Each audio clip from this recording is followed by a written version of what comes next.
dogwood and hawthorn in pretty white bloom. Show me a river, muddy and wide, forests and prairies, Ozark hillsides, and I'll show you Missouri, my land and my call. What's best for the people is our great law, and I'll show you Missouri, my land and my call. United we stand, divided we fall. Show me a flag, bands of red, white and blue, bears holding strong, an eagle flies true. Show me a gateway that heads to the west, a wide open farmland. Come be our guest, and I'll show you Missouri, my land and my call. What's best for the people is our great law, and I'll show you Missouri, my land and my call. United we stand, divided we fall. Show me a people like Ingalls and Twain, Carver and Truman, who carried the flame. Show me a future hardy and strong, farming our valleys, righting the wrong, and I'll show you Missouri, my land and my call. United we stand, divided we fall. Show me the Ozarks, let's take a day on topaz waters, waltzing away. Show me the blue stem and a fine Missouri mule, then pick up our fiddle, play me a tune, and I'll show you Missouri, my land and my call. What's best for the people is our great law, and I'll show you Missouri, my land and my call. United we stand, divided we fall.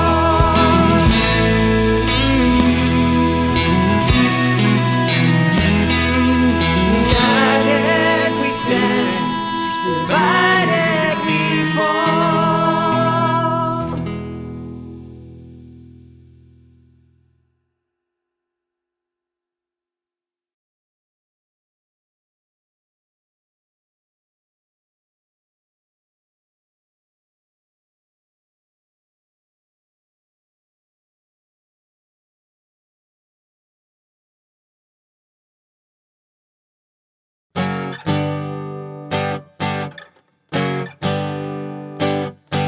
Well, the earth needs your help, baby, can't you see? 'Cause we really screwed up the land, air, and sea. Listen up and take a tip from old Greenie. Come on and do the Earth Day rocker with me, well, let's rock. Well, everybody, let's rock. Well, everybody's gotta do more talk and start to dance to the Earth Day rock. Well, you thought just recycling would be enough. Well, don't fool yourself, I'm calling your bluff. Wake up and take a good look at your life. Start to change what you eat, you use, and buy. Well, let's rock. Well, everybody, let's rock. Well, everybody's gotta do more talk and start to dance to the Earth Day rock. Well, the earth gives us everything we need to live: beauty, food, and clothing, and a place to lay a head. How much your health, friends, and family worth? Put your money where your mouth is and take care of the earth. Well, let's rock. Well, everybody, let's rock. Well, everybody's gotta do more talk and start to dance to the Earth Day rock. Well, spin it up, man, spin it up.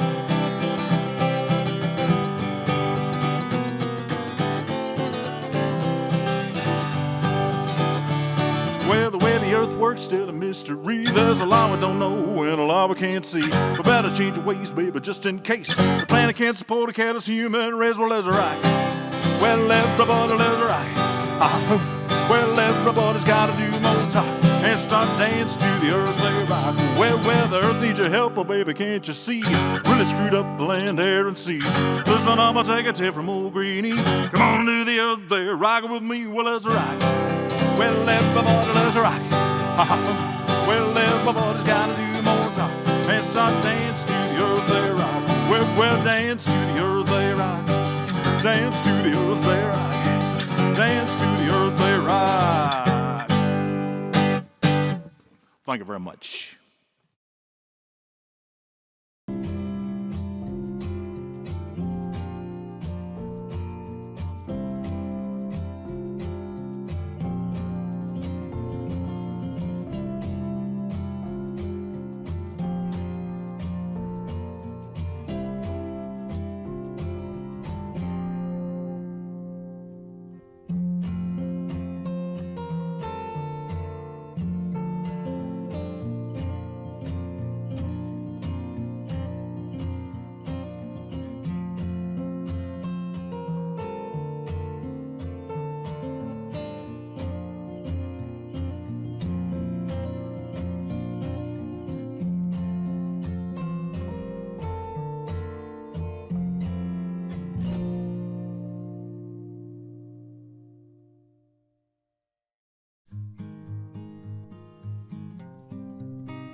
Welcome to the Missouri Recycling Association's celebration of Earth Day.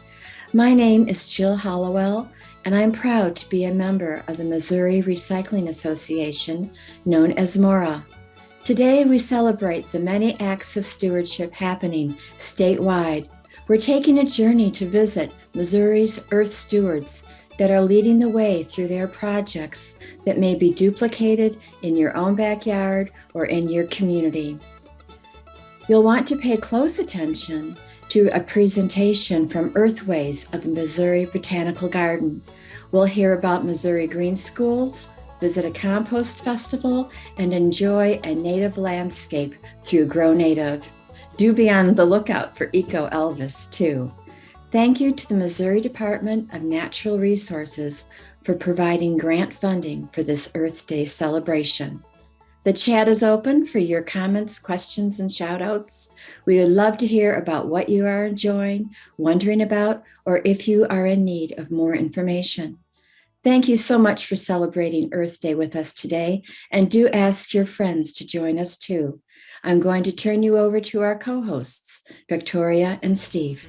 Today marks the 52nd annual Earth Day celebration.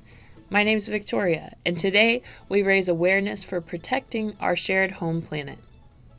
Earth Day is the most celebrated civic event, with 195 countries celebrating worldwide.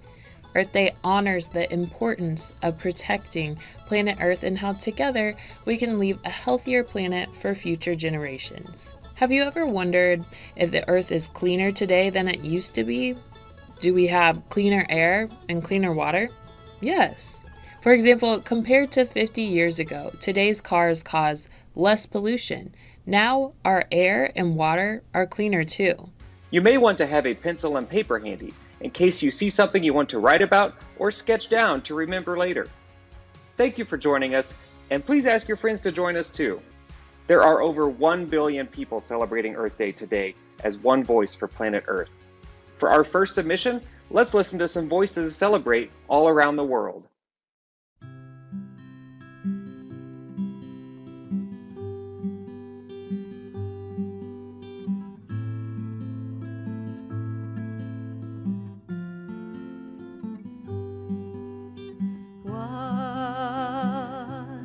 There is only one of us, only one of us, in many disguises. One. There is only one of us, only one of us. There is really only one. Akwe wanya chiki mu, set aya chiki mu, amada yawa ben, nyunya pa ben lanyo, ben reknan, nyunya pa ben. Amutu kita idade,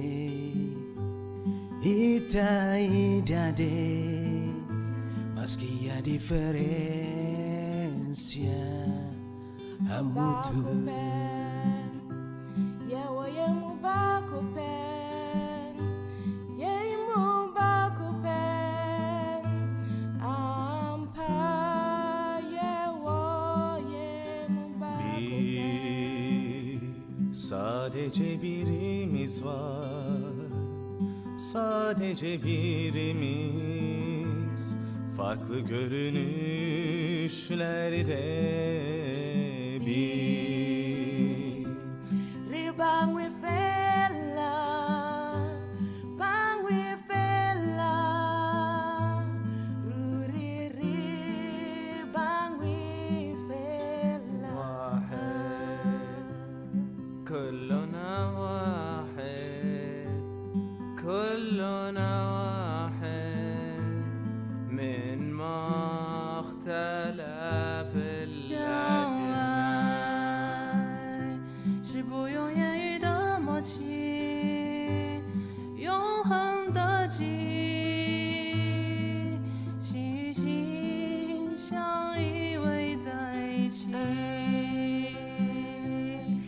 seulement un,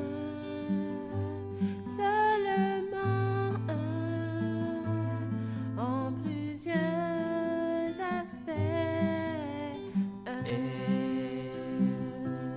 हम सब एक ही हैं, बस एक ही हैं, हम सब अब एक ही One, there is only one of us, only one of us, in many disguises. One, there is only one of us, only one of us. There is really only one.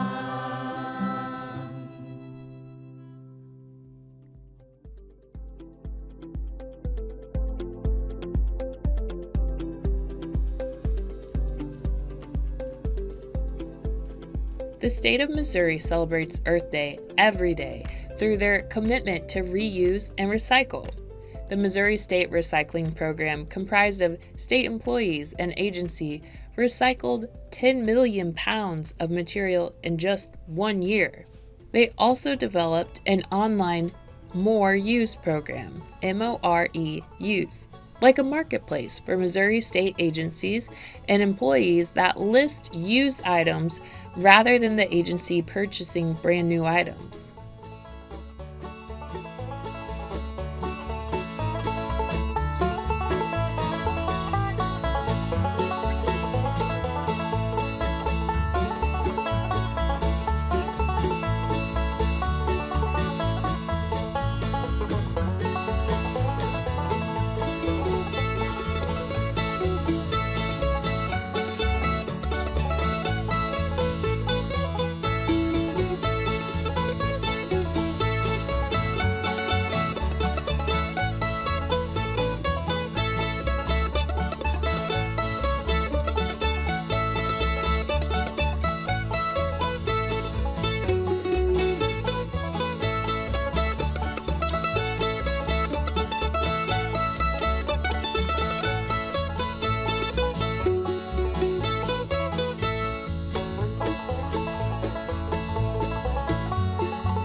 How could your business or school mimic the More Use program to increase reuse? Stewardship comes in many forms, from what we purchase, how we manage our backyards, to volunteering for a community project. Think we can bring this up to warp speed? Give her all she's got, Captain. All right then.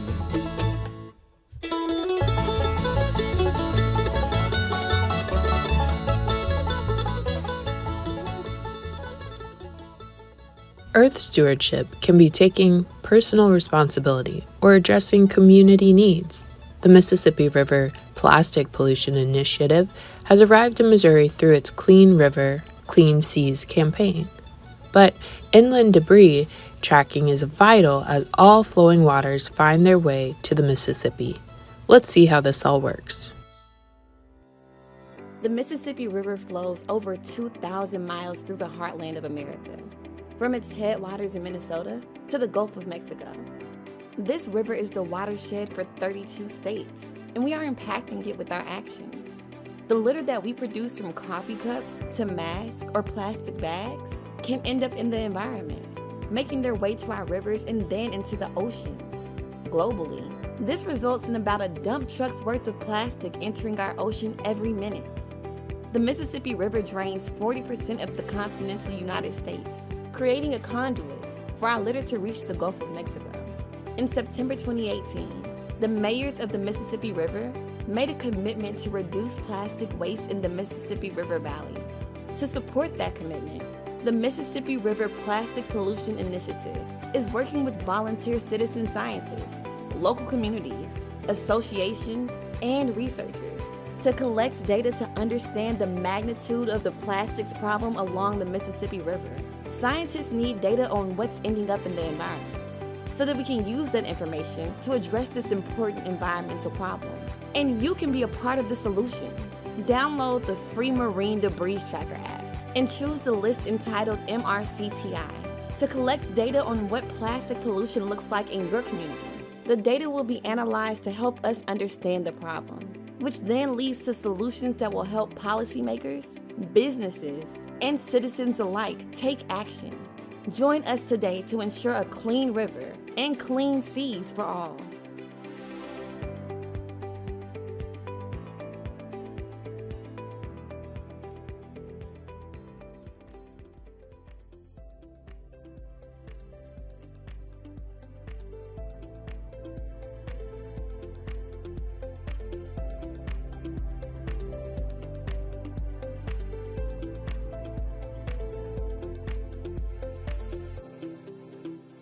Wow, anything that is on the ground can eventually flow from our ditches into streams to the Mississippi River and into the Gulf of Mexico. Isn't this a great project to clean up our Mississippi River? The only thing missing is you. You may participate by identifying trash and recording through a Marine Debris Tracker app. You can download the Debris Tracker app for free. It is designed to help citizen scientists like you make a difference by contributing data on plastic pollution in your local community. For information on how you can get involved, contact the Mississippi River Cities and Towns Initiative. Next, we're off to the city of Owensville, where Earth Stewards have eliminated invasive plants that don't belong in Missouri. A group of specially trained volunteers used a controlled fire to bring back a native tallgrass prairie, similar to the way it looked when the buffalo roamed.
Would you and your family enjoy a trip to see one of the prairie restorations in Missouri?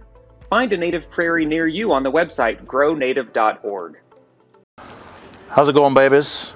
I'm Eco Elvis, Kansas City's own environmentally friendly Elvis, and I am here to get you all shook up about taking care of this beautiful home of ours, Mother Earth.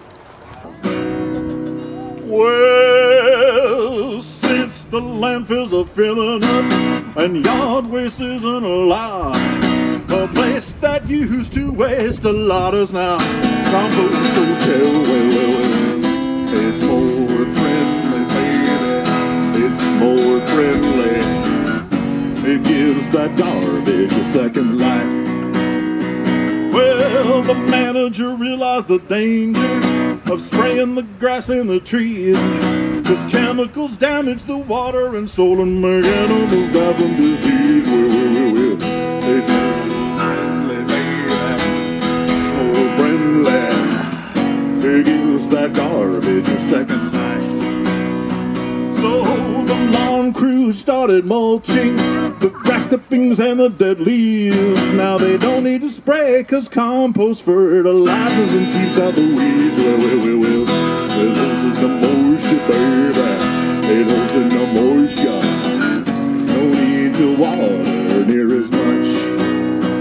So the kitchen staff started recycling the bread and vegetable scraps. Even the paper towels, coffee grounds, eggshells, banana peels, all that stuff, ladies and gentlemen. Can go to that compost bin out back. Well. It's more friendly, baby. It's more friendly. It gives that garbage a second life. Well, now 30% of household trash is yard clippings and kitchen scraps. You don't want to stink your landfill in your neighborhood, baby. Composting is where it's at. Well. Petals in the moisture, baby. Petals in the moisture. No need to water near as much. It gives that garbage a second life. I said it gives that garbage a second life. And many more.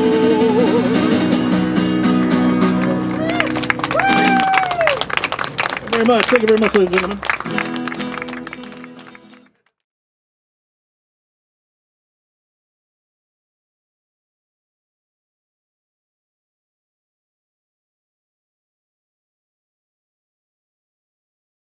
Compost Fest happened at Westport Commons Farm, hosted by Cultivate KC, an organization that is changing the way KC uses their undeveloped spaces to benefit the community, reduce natural waste, and provide additional food sources. On March 19th, 2022, a first-of-its-kind festival was held in Kansas City, Missouri. Today is Compost Fest. The event was held at Cultivate KC's Westport Commons Farm. Cultivate KC, our mission is food, farms, and community. The Kansas City-based nonprofit teamed up with Missouri Organic Recycling, the largest mulch and compost manufacturer in Kansas City, to make this environmentally educational festival a reality. So we've been partnered with Cultivate KC at this facility for as long as it's been here. So when they were transitioning from the other facilities that they were at, we decided that they would be a good partner for us to be able to come into this community and help them get started with what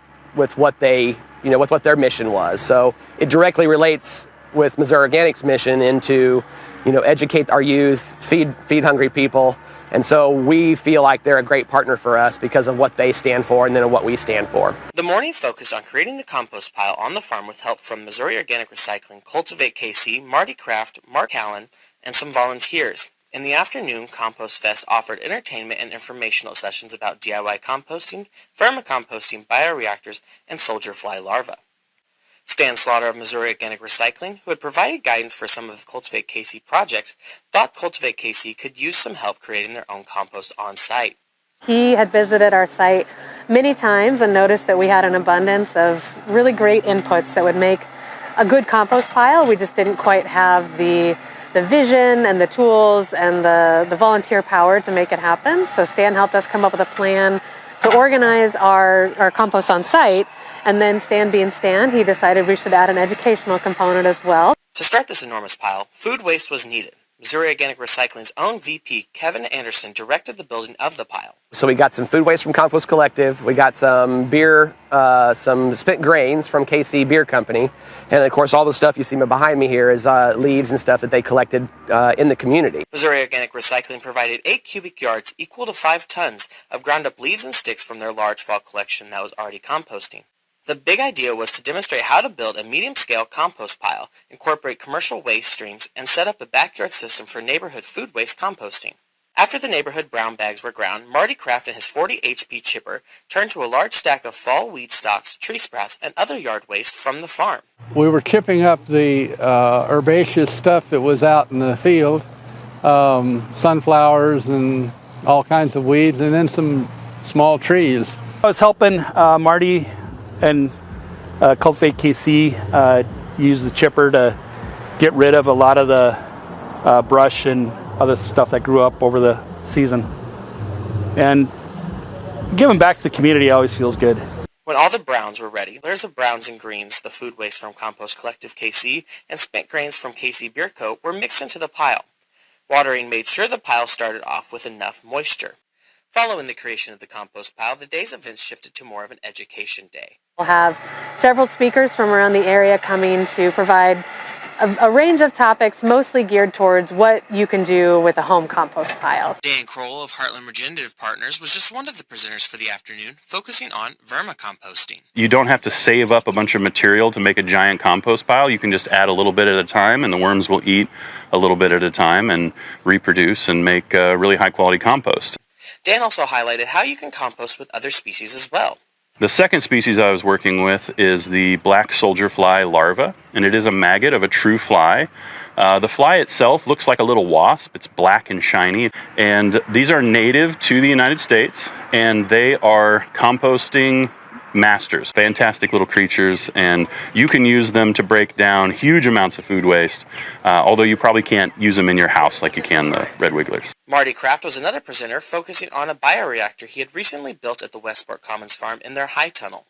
A bioreactor is a vessel in which a chemical process is carried out which involves organisms or biochemically active substances derived from such organisms with a focus on fungi. All of these processes, such as composting with worms and black soldier flies and the use of bioreactors, occur naturally. So nature likes to have a balance, different than when you feed it a bunch of chemicals or you've killed it with various insecticides, herbicides, fungicides, whatever. That kills the microbes in the soil and certainly kills off some of them more than others, and so you've unbalanced nature, and so you cannot sequester carbon because you've eliminated the folks that would do that. Before the day ended, we asked those at the festival what one thing you, the viewer, could do to help the environment. First thing you got to do is you gotta think about what you're buying and try not to waste as much to start off with. That's the most important thing. Shop local. I would say hands down, get out there, meet your farmers, and buy their products. We try to force nature. If we just learn what she does and how she does it, and then and be more subservient to it. I like to say that I'm not a gardener. I am trying to serve the microbes who are the real gardeners. And so that means maybe doing less is better. Compost, start it. Even if it's not a compost collective bucket, get yourself a bucket and just see how easy it is not to throw that in the landfill. One little thing you can do is, when you're chopping up your vegetables and you have the trimmings, you can compost those. And right in your own, you don't even need you can do that in an apartment with a vermiculture, worms. And, keep that stuff out of the landfill and keep those greenhouse gases down. The number one thing would be go to your farmer's market as often as you can and buy as much food as you can. Look that farmer in the face and thank them for the work they're doing. I just have to have faith that I can do my tiny little piece. And then if other people do their tiny little piece, and we all do our tiny little piece, we can fix this thing,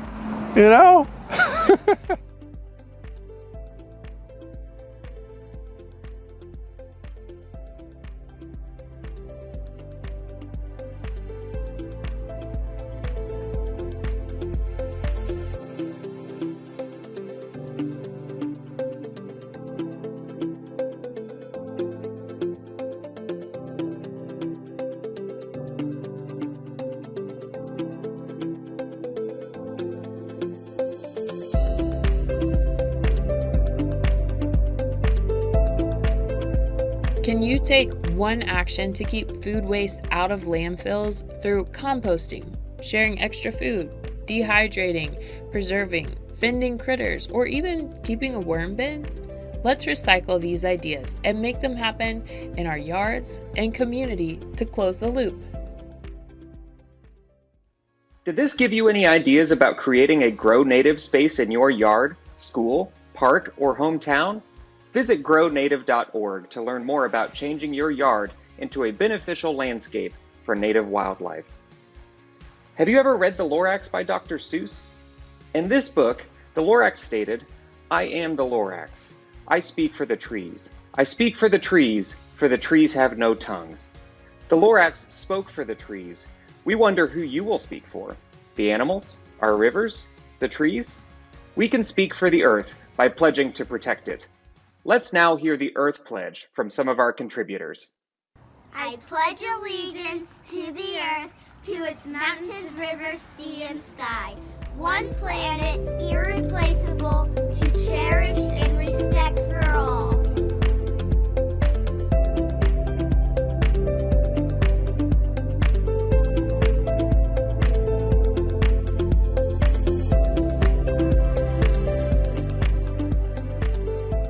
We hope you will go to the Earth Pledge website and share out this pledge. Remember, every day is Earth Day. If you are committed to investing in our Earth, you are not alone, as you will see.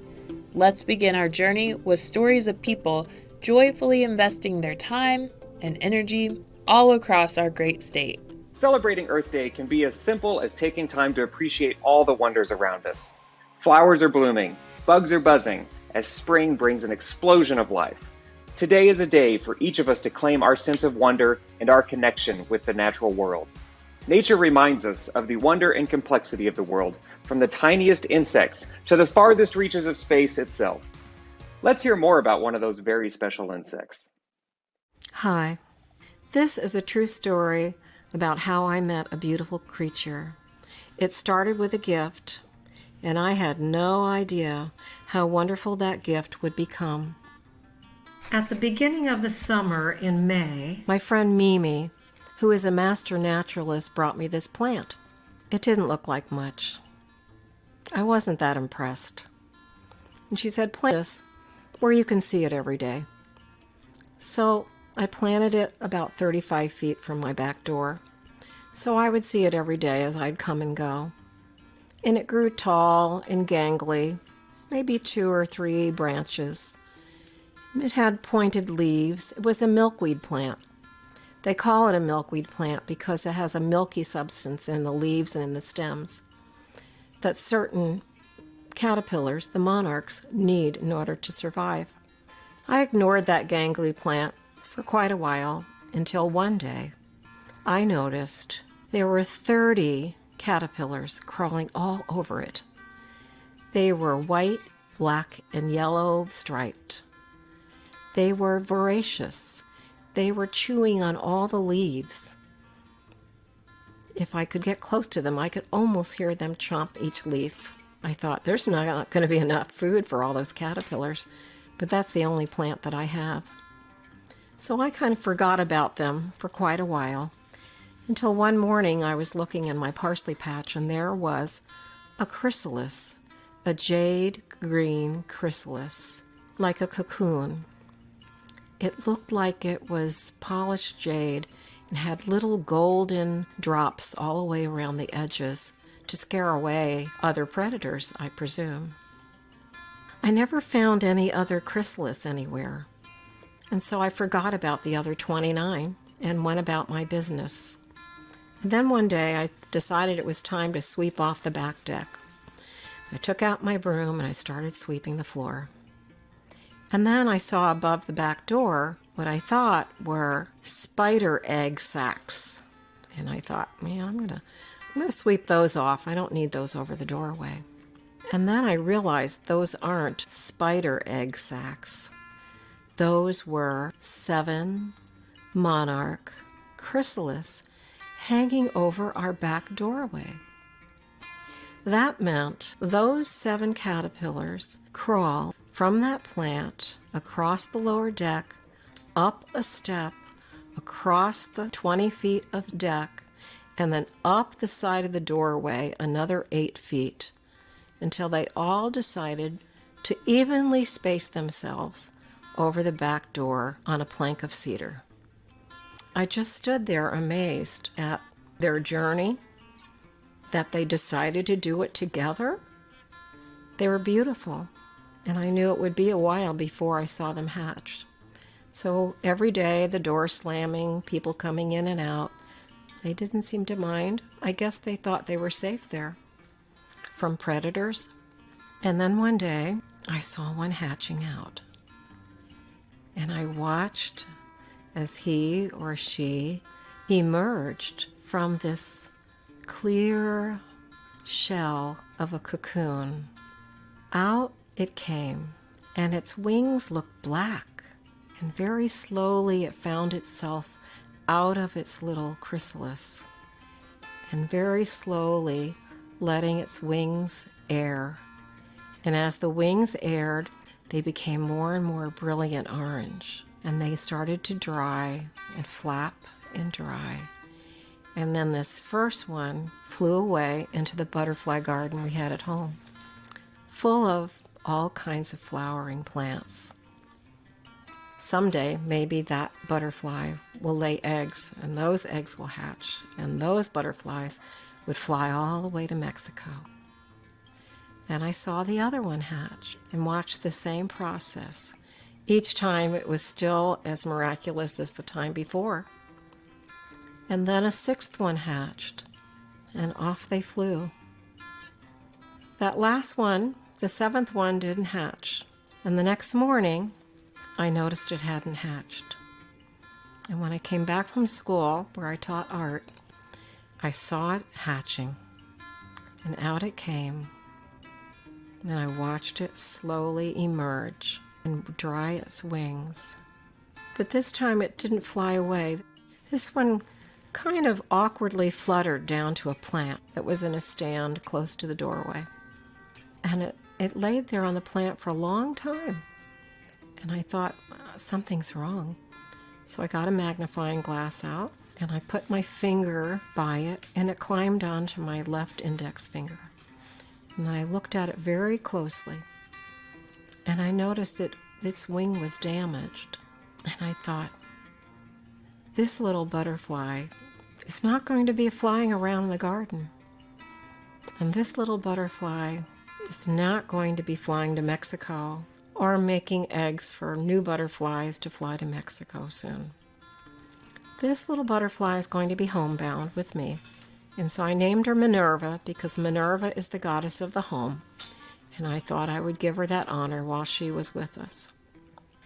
I had to learn how to feed a butterfly, a monarch specifically. So I looked online, and the suggestions were sugar water, honey water, or a juice water. I tried the sugar water. She would not touch it. I tried the honey water. She would not touch it. Then I tried the apple juice, a little drop on my finger, and she rolled out her circular straw of a proboscis, this tongue of a straw, and she sucked up that one drop of apple juice from my fingertip. Aha! We have the recipe. So I knew that I was going to have to feed her every hour or so, or every 2 hours. So I borrowed a net house from my friend, the second grade teacher, Mrs. Roberts. She knew a lot about butterflies. And every couple of hours, I would feed her the apple juice, and she would roll out her tongue, her proboscis, and drink that drop, one drop at a time. It was really fun, and I got to really examine her very closely. The dots on her head and on her neck, her fuzzy body, the veins on her wings. The females have a thicker vein, and she seemed to be happy in her net. The next day, it's time to go to school. I had to take her with me in the car, in her net house, into the building, into my classroom, and I would feed her in between classes. One afternoon, when the second graders were filing in, they saw me feeding her. Oh, they were so curious. What are you feeding her? How do you feed it? What does it look like? Can we do it? So I told them to all go wash their hands really good, wash all the soap off, and dry them really well. And they came back in, and they made a circle in the room, anxiously waiting their turn. And they each got to dip their index finger into the apple juice water, and they reached out their little fingers, and she rolled out her proboscis, and she drank a drop from every one of those students, 26 children. She must have had a belly full. She didn't turn anyone down. They were all smiles. And I put her back in her net house, and they all proceeded to do their work. Well, the rest of the week went on, and that was the only class that got to feed her. And then when they came in the next week, it was her 11th day. And they said, oh, can we feed her today? Can we feed Minerva? And I said, well, Minerva isn't drinking today. And they looked puzzled. Why on earth isn't she drinking? I said, well, this might be her last day. Maybe she's done. And she may not have lived as long as other butterflies who's flown all over from flower to flower and had so many different kinds of nectars to drink. And so she may have a little bit of a shorter life.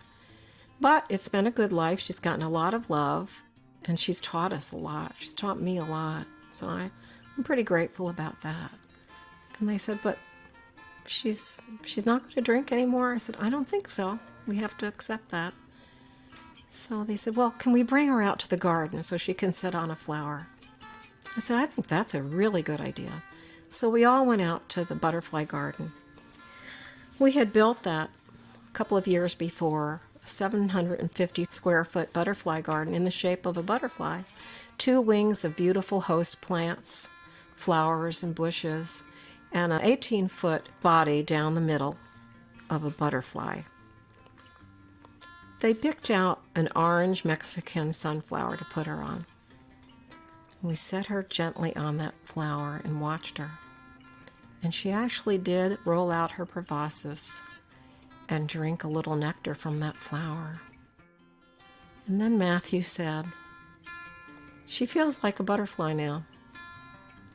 We all smiled. We were so happy. He said, but she's never flown. Then you see everyone's shoulders just kind of shrugged. Well, Matthew, that's true, but there's nothing we can do about that. At least she's on a flower. It was a quiet, sunny, still day. The flowers were in full bloom in the butterfly garden. You could hear the bees buzzing and other little butterflies flying around. And then out from the west, from the outdoor classroom, the wooded area, came this breeze. This breeze lifted Minerva off of that sunflower and lifted her into a spiral upward. And we all looked up in disbelief. And there she was, spiraling up, and the spiral got wider and wider, and she went higher and higher, and we stretched our necks backwards. And then she was a speck up in the sky. And then she disappeared. And the wind was still blowing. And then it settled down. And they asked, where did she go? I said, I don't know. They said, can we look for her in case she came back down? I said, sure, but be careful where you step in the field. And they looked. They quietly, carefully looked for her. But we didn't find her. And finally I said, we have to go in. But 6 of you can pick a flower from the garden, and we'll bring it in, and we'll draw the flower, and you can draw a picture of Minerva on the flower, and you can take those home and tell your parents the story of her. And they said, okay. So 6 of them picked a flower, and we headed into the art room, because it is an art class after all. And when we went to put them in the glasses, Amelia was crying. I said, what is it, Amelia? And she said, I broke the stem on my flower, and now it won't be able to drink any water. I said, oh, that's not a problem. Let's get a Band-Aid out and give this flower a splint, and it'll straighten right up, and it'll drink the water. It'll be just fine. And while we're doing this, you all can help too. Just stretch out your arms towards the flower and wiggle your fingers and send all your love to this little flower, and that will take care of all the trauma of having the broken stem. It'll be just fine. And so all the glasses of the flowers went on to the 6 tables, and they drew their pictures. They drew very quietly. There was a lot to take in today. The beauty, the flight, their hearts. And when they were done, I gathered up all the glasses onto a tray, and as they left the room, so quietly, I put the tray on the windowsill. That was Friday. It was a good week. We learned a lot from Minerva. I felt grateful. When I came back in that Monday morning, I looked over at the glasses of flowers on the windowsill. 5 of them had flowers that were bent at the stem and hanging over the outside of their glasses, all brown and shriveled up. But the one flower with the Band-Aid was standing tall and orange and alive and proud. And I thought, the kids have got to see this. So I took the tray down to the 2nd grade class and I asked Mrs. Roberts, would you mind if I interrupted your class for one moment? She said, sure. After all, she's the one that loaned me the butterfly tower. I showed them the tray and I asked them, what do you think happened here? And Amelia said, I know what happened. It was our love. And at that point, they all lifted up their arms straight towards the flower and wiggled their fingers again. She said, it was our love that we gave that flower on Friday. And I said, Amelia, I think you're right. And because of that, I hope you'll always remember and never underestimate the power of your love, because that, my friends, that is your superpower.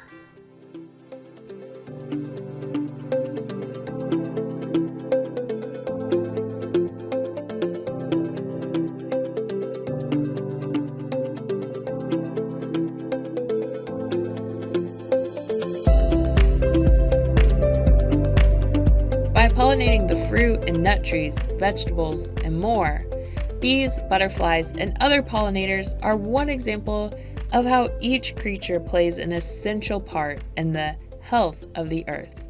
Let's invest in our earth by growing native plants that support pollinators. Today is about caring for the earth and appreciating those who take action. We call these people Earth Stewards.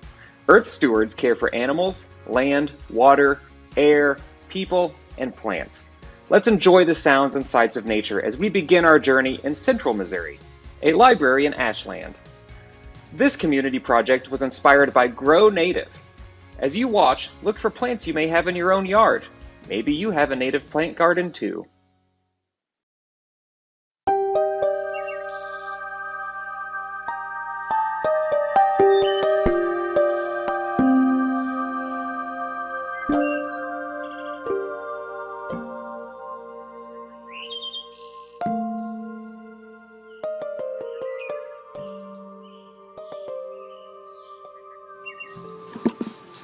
Oh, I love my job. It always looks better when I leave. I get to be out in nature all the time.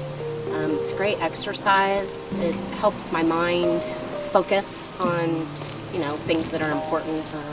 And it's satisfying, very satisfying.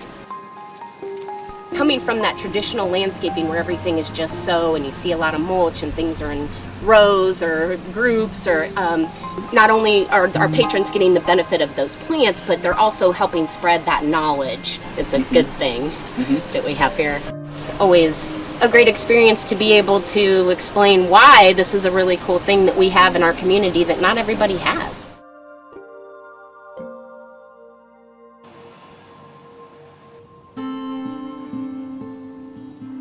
This is exactly the model. I want to bring teachers down here to show this is what we can do. Now it becomes the library's not only learning on the inside, but it's learning on the outside, and that's what we need to do. Here with the native plants, you need to keep up with it for a while, and then it's less. We want the kids to see that. How can we use schools to model not only good learning in biology and environment, but how can we take that and do it at home too? I think there's a lot of pride and curiosity about it because, as you know, the native plants aren't the traditional landscaped, very neat and tidy, and big, beautiful blooms all the time. So this gives them something special and unique. And we thought this would be something that would kind of put Ashland on the map and give the local community pride, but to have it be someplace where people come into the community just to see this.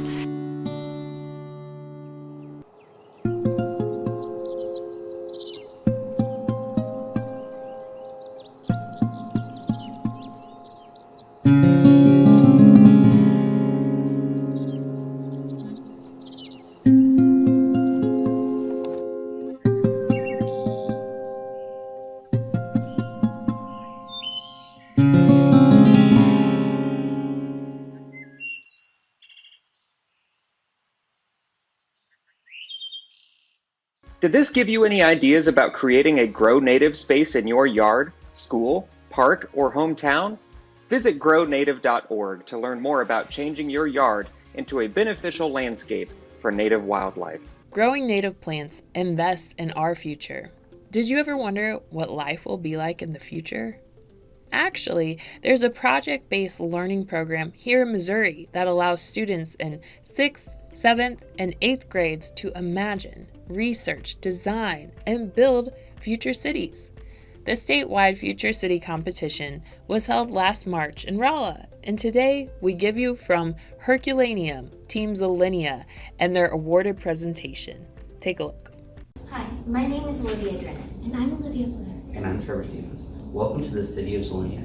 Zillinia originated from the Bosnian word for dream. We chose this word because Bosnian culture is cheerful, energetic, and a fun environment. We wanted to incorporate this lifestyle into our city.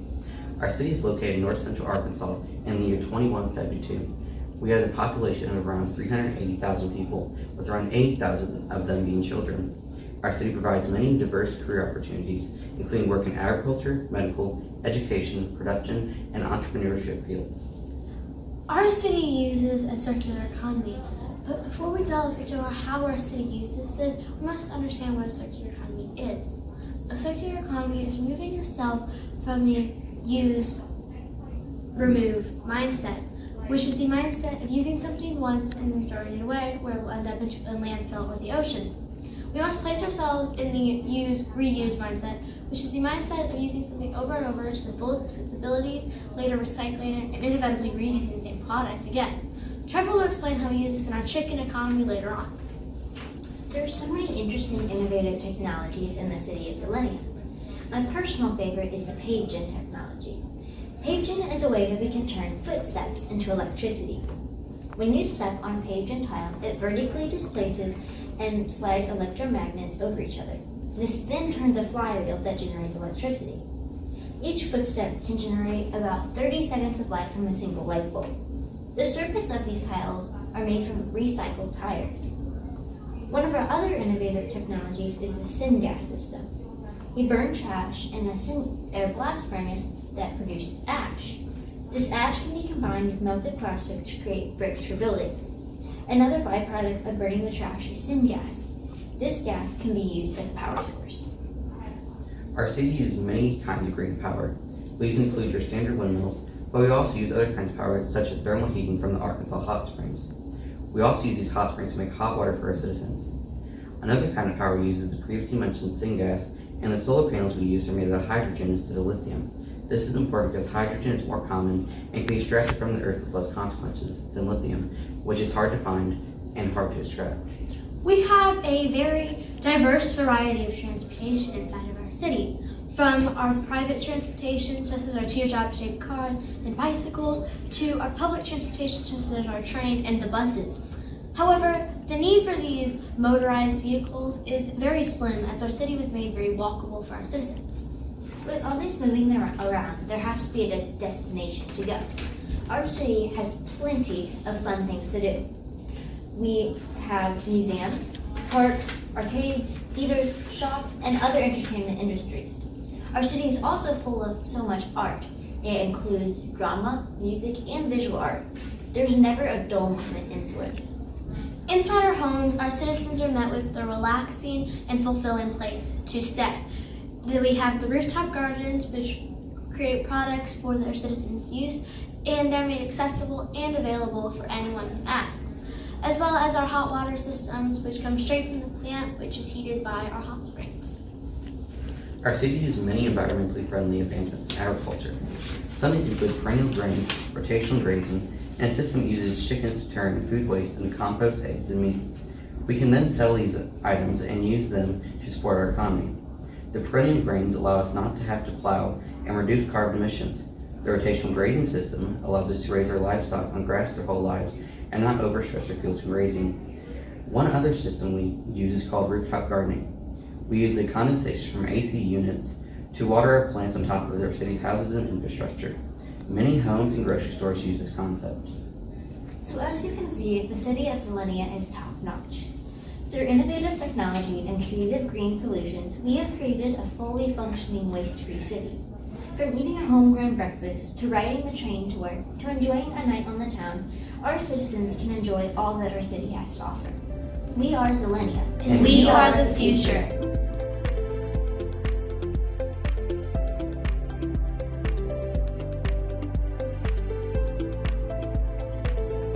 Great work, Team Xylenia.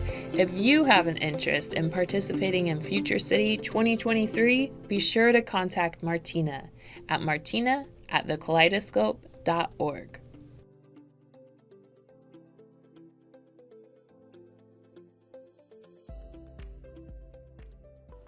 Missouri Green Schools is a self-guided journey. Early childhood through 12th grade schools can participate to set goals for environmental improvement activities and track their progress. Let's visit this Missouri Green School in DeSoto that is working to meet their goals.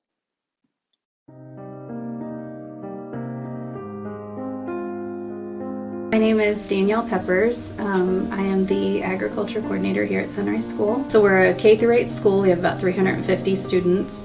We're in a rural area. We are a one school district.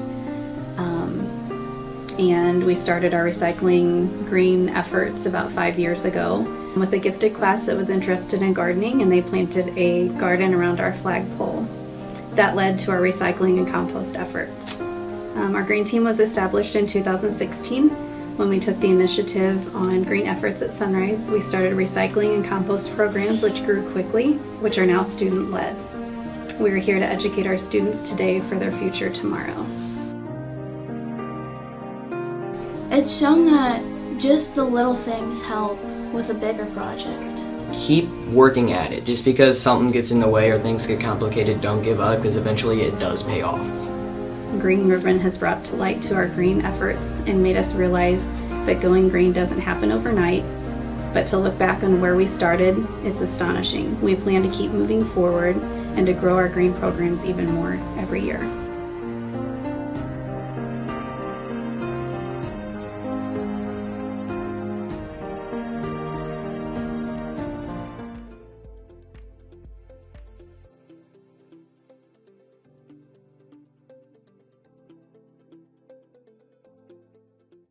Would this Green Schools program be a good fit for your school? There are many green schools found around the St. Louis area. Let's look at what those schools are doing for their Green School quest.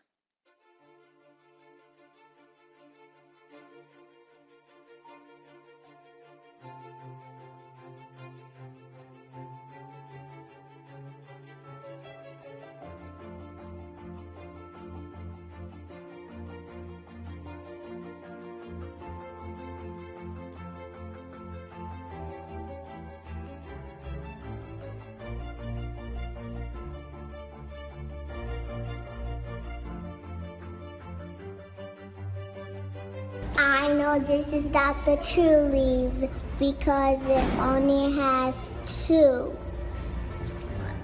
Do you know what this is? No, I do not. Elena, what is this? It's a rain barrel. A rain barrel? What is a rain barrel? It's when the rain goes in here and it comes from out of here. Native plants are more pest resistant, need less water, and attract local pollinators. We also chose seeding and pathway to make our garden accessible to students. Here is a sample of our work.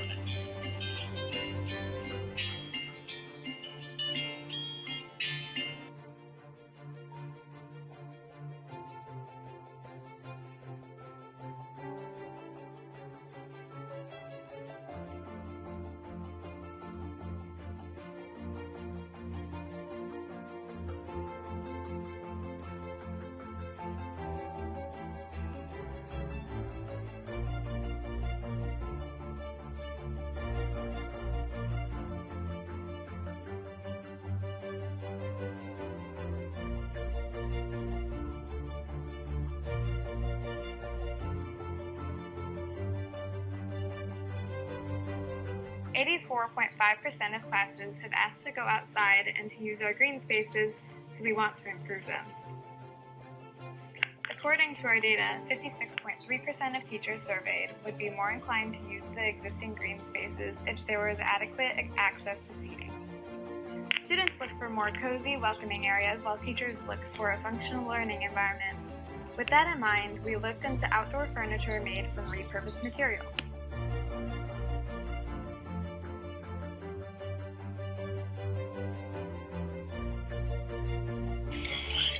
Brown Elementary School, grade sheet. We need to do recycling.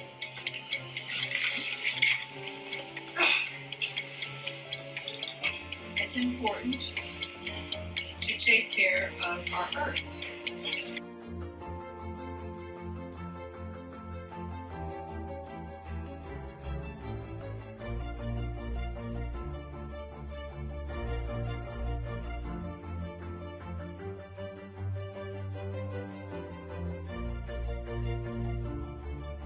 At school, people can ride bikes or just walk.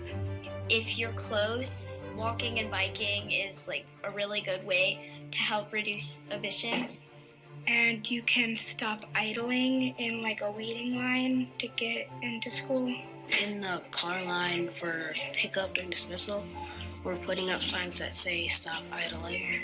Because everybody like has an effect on the world, and whether you mean to or not, it can go like it can be a bad effect or it can be a good effect. One person could definitely make a big difference.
The problem is one that our entire district struggles with, much like schools all over the United States. Our problem? Styrofoam trays.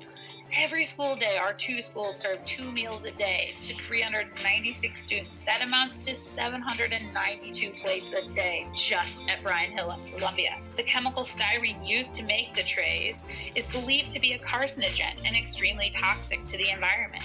We eat up to 10 meals a week on these polystyrene trays. We all know that sometimes lunch is just so good you gotta scrape the last bit of it off your tray, which can result in kids ingesting the chemical styrene with those last few bites. But can our city, state, and planet afford the long-term impact that polystyrene will cost? We strategized who needed to know what we researched. We collected all the email addresses of decision makers in our district. We researched when the next school board meeting was. We reached out to Sarah Fensky of STL Public Radio, and we're in the middle of drafting a correspondence with the St. Louis American when a pandemic hit our community.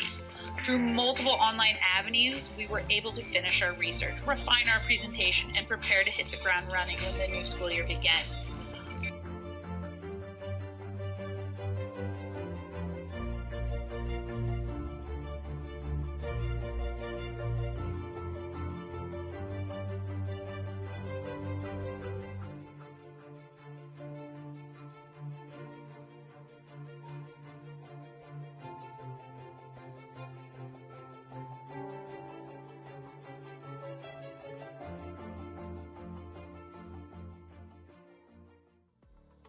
Wow, those were some fantastic ideas we just saw. Can you imagine your school doing a Green School Quest?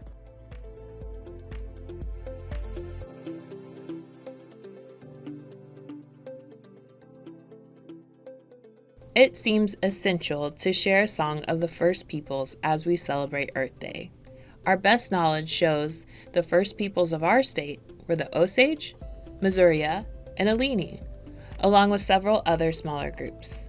May we be inspired by the wisdom of the First Peoples' reverence for Mother Earth. It is believed the following song is based on a Lakota chant.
What a beautiful chant in celebration of our Earth.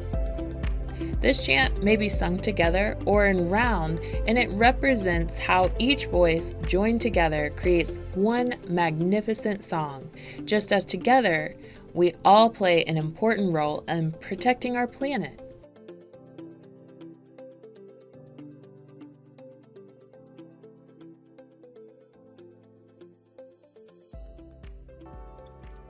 We're going to take another full minute for you to think about what you have seen in this last section. Remember, you can write down an idea or a question, make a sketch, or just close your eyes and think. What did you like best from this section?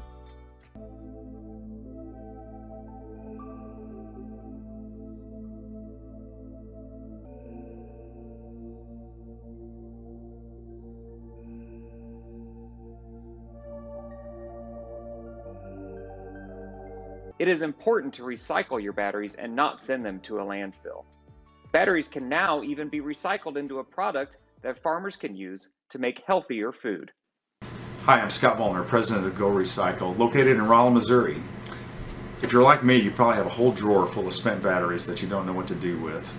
Do you know there's 150,000 tons per year of batteries made in this country, and most everybody doesn't know what to do with them.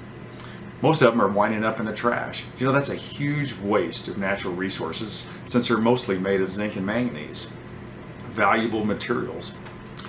We've got a process that could separate the zinc and manganese and make pure zinc, and I've got a sample of it right here, and pure manganese that could either go back into a battery or go into anything in the place of mined materials. We made a fun little video for you to watch about the life cycle of the battery, and hope you enjoy it.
I hope you like the video.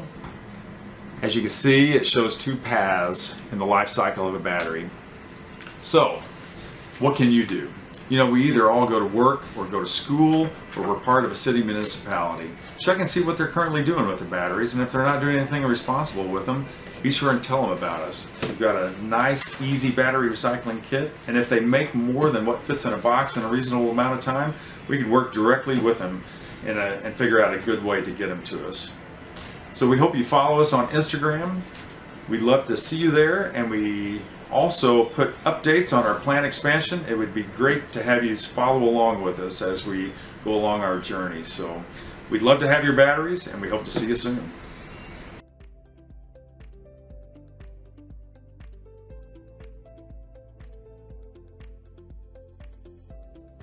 Let's be sure to recycle our batteries before they start leaking. Recycling is just one step in what we call closing the loop. Think about newspapers. They can be made into egg cartons. The next step in closing the loop is using that carton and then recycling it to keep the cycle going around and around. Make it, buy it, use it, recycle it. Make it, buy it, use it. You get the idea. Here's a quick look at how that works.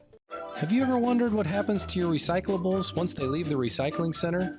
Your newspaper, for example, is loaded onto a truck and taken to Hartmann Packaging. At Hartmann, your newspaper is processed into paper egg cartons. Those same paper egg cartons return to your own community for sale again on the shelves at your local Kroger. Thanks to people like you recycling your old newspaper, countless tons of trash are kept out of landfills each month. Make a difference in your community. Recycle. Funded in part by the Missouri Department of Natural Resources. Now that's what I call closing the loop. Be sure to rethink your choices at the grocery store and buy reusable, recyclable items, such as those cartons made from newspaper.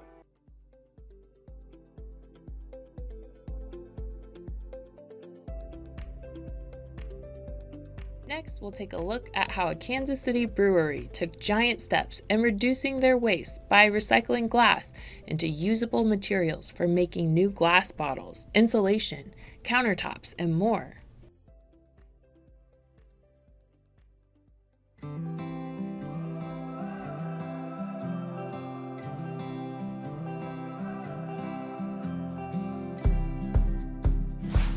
Before 2009, Kansas City hardly recycled any of their glass waste.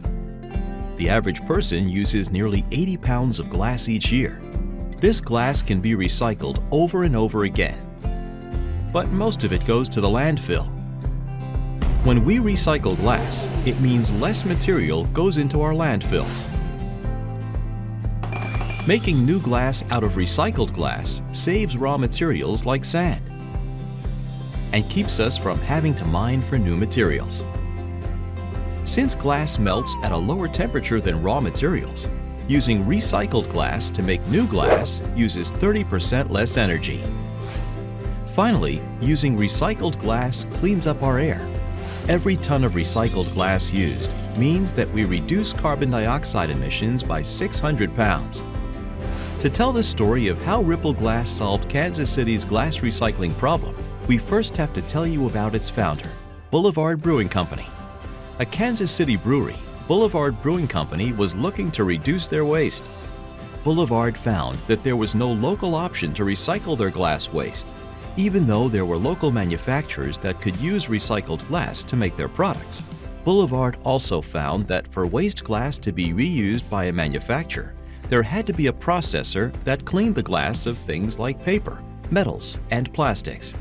This processing facility did not exist in Kansas City, and because there was no processor available, not very much glass was being collected for recycling in Kansas City.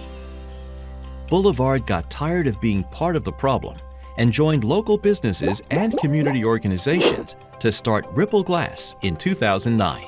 Ripple Glass did two things at the same time.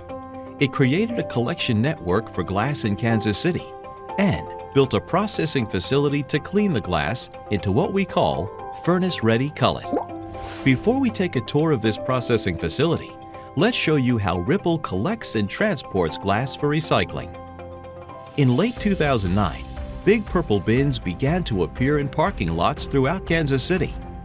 Thanks to local businesses who volunteer as hosts, residents and businesses began to fill these bins with beer bottles, wine bottles, pickle jars, and all sizes and colors of glass. When a bin gets full, Ripple sends a truck to pick it up and deliver the glass to our processing facility. Because businesses like bars and restaurants use a lot of glass, Ripple started a commercial recycling program for businesses. Purple roll carts are set behind businesses and picked up weekly. And because Kansas City wasn't the only community in the area to suffer from the lack of processing facility, Ripple started accepting recycled glass containers from cities and towns in surrounding states. Remember, collecting used glass was no good without a facility to process it and make it into furnace-ready cullet. So, Ripple Glass built a facility to do just that. Let's take a look. When recycled glass arrives at the facility, it's weighed and dumped into outdoor storage areas. Processing the glass begins when a loader scoops it up and drops it into a hopper, about 1 ton at a time. The glass flows onto a conveyor belt and into the facility, where magnets and the human eye are used to remove non-glass items like bags, boxes, and cans. The glass is then fed into a crusher and broken into small pieces. It then passes through a dryer to remove moisture from the labels, and a delabeling machine that uses paddles to gently remove the labels. Once the labels are removed, the glass is ready for optical sorting. This computer-driven machine uses beams of light to find items that are not glass. Every second, 15 bottles or jars run past this amazing machine. When a non-glass item is spotted, the machine fires a strong pulse of air to reject it. The glass then moves on to another optical sorter programmed to look for colors. This machine looks for brown or amber glass. Once again, when it sees a piece of amber glass, it fires a strong puff of air to separate it from the rest of the glass. This amber glass is used to make new glass bottles, including those used by Boulevard Brewing Company. The remaining glass is then fed into a machine that crushes it down to the size of coarse sand. We call this furnace-ready cullet.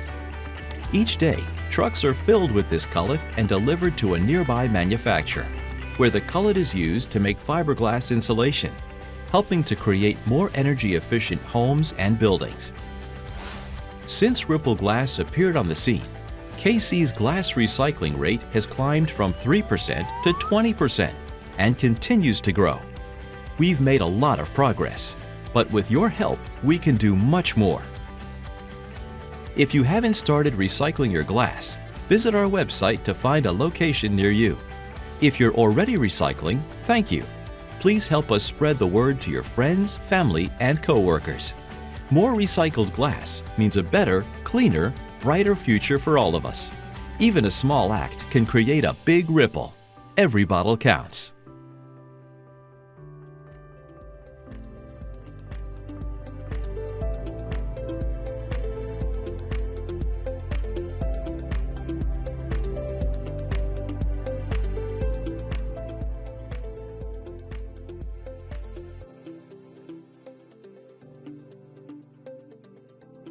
And that is why it is so important to recycle.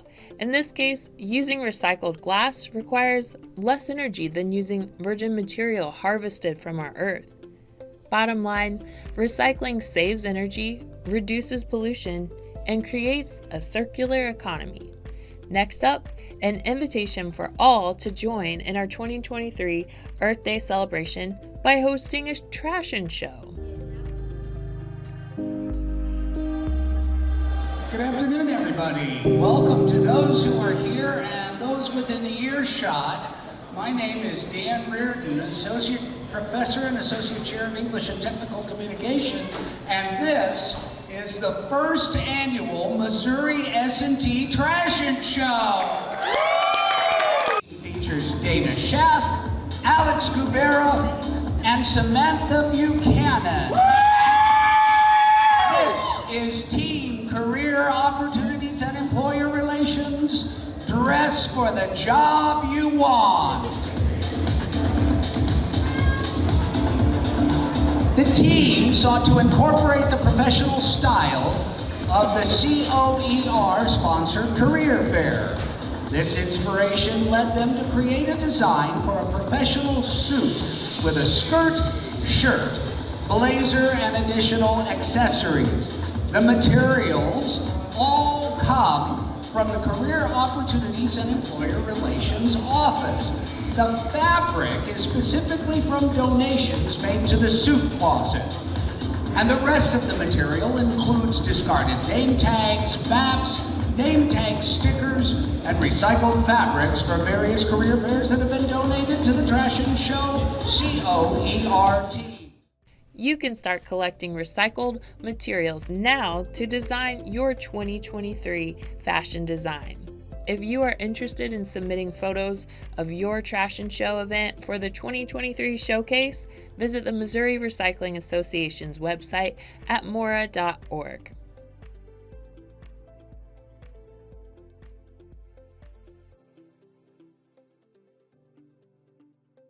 We've talked about green schools and green businesses. Now let's hear about a green farmers market.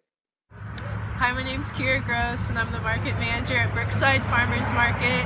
And I've been asked to talk about what makes our market special and how we contribute to Earth Day here in Missouri. Our market is home to about 30 organic growers who don't use any synthetic pesticides or fertilizers to grow their food.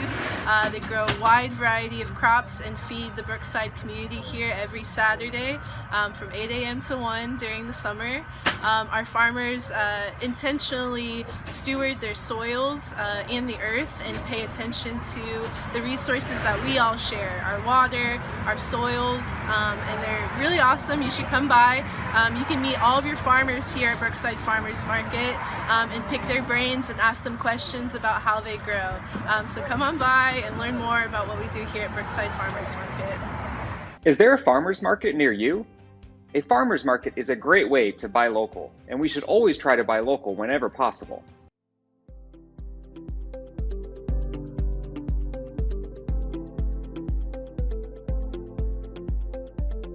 Last year, Columbia's Farmers Market was named the #1 People's Choice Farmers Market in the nation, the Midwest, and the #1 in Missouri. Let's visit the Farmers Market in Columbia, now in its 42nd year.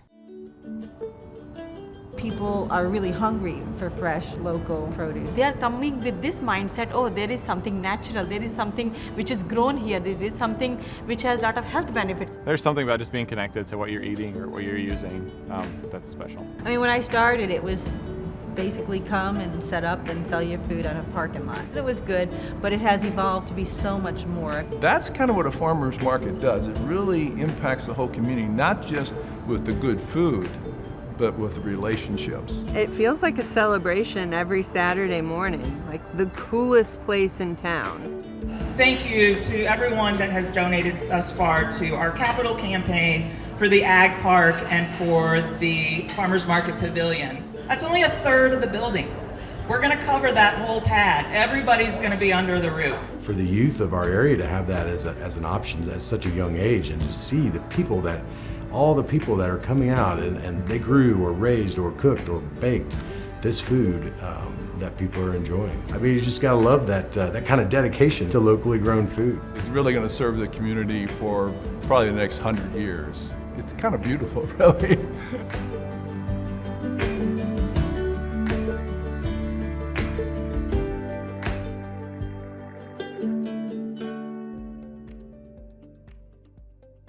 Farmers markets are a partnership where local farmers earn fair prices for their labor by selling directly to consumers, and in return, customers gain access to local, fresh, and nutritious produce that is most often grown with earth-friendly practices. Support your local markets by showing up each week, rain or shine. You can taste the local difference by visiting the Missouri Grown website to find a local farm.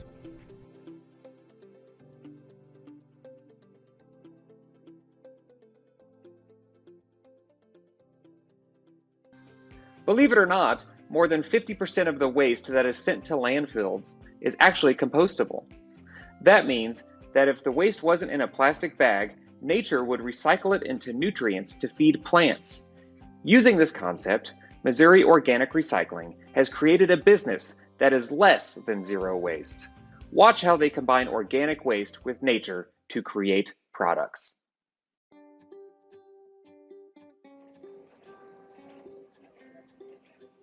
We've been doing food waste compost since 2005.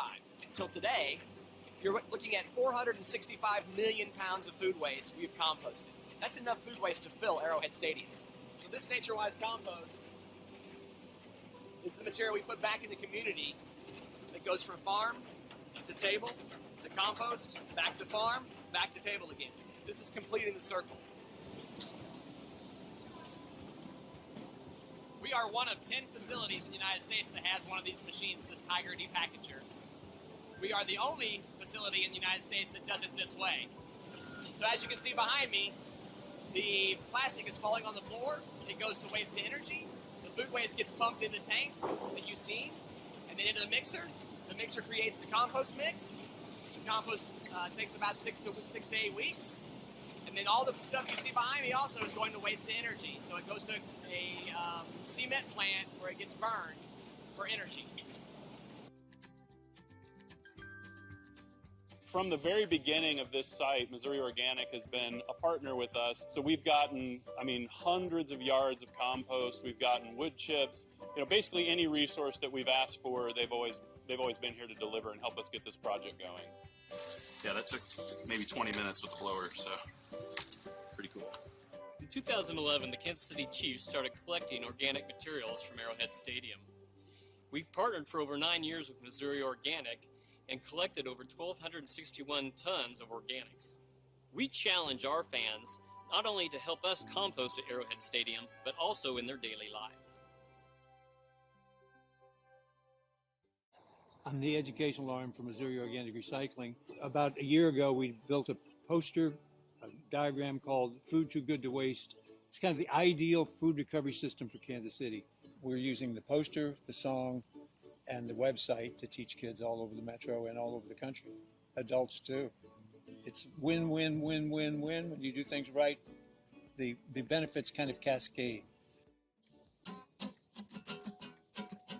Yo, I got a story about a problem we are facing. We're creating and maintaining a big mess across the nation. It's a problem with the food. Almost half is wasted, left till it's outdated. Goodness never tasted it. Food too good to waste. It starts with preparation, the peeling and the chopping, work that must be done. Not a lot of fun, but the battle to be won is to keep it out of the dump. Food too good to waste. Food too good to waste. Food too good to waste. Food too good to waste. Yeah.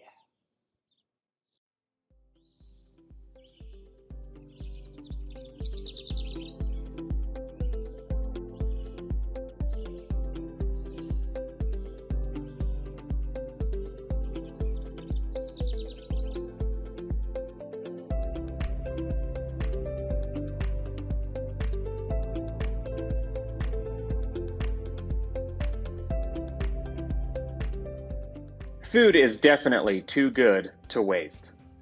Did you put something in the trash today that could have been composted instead?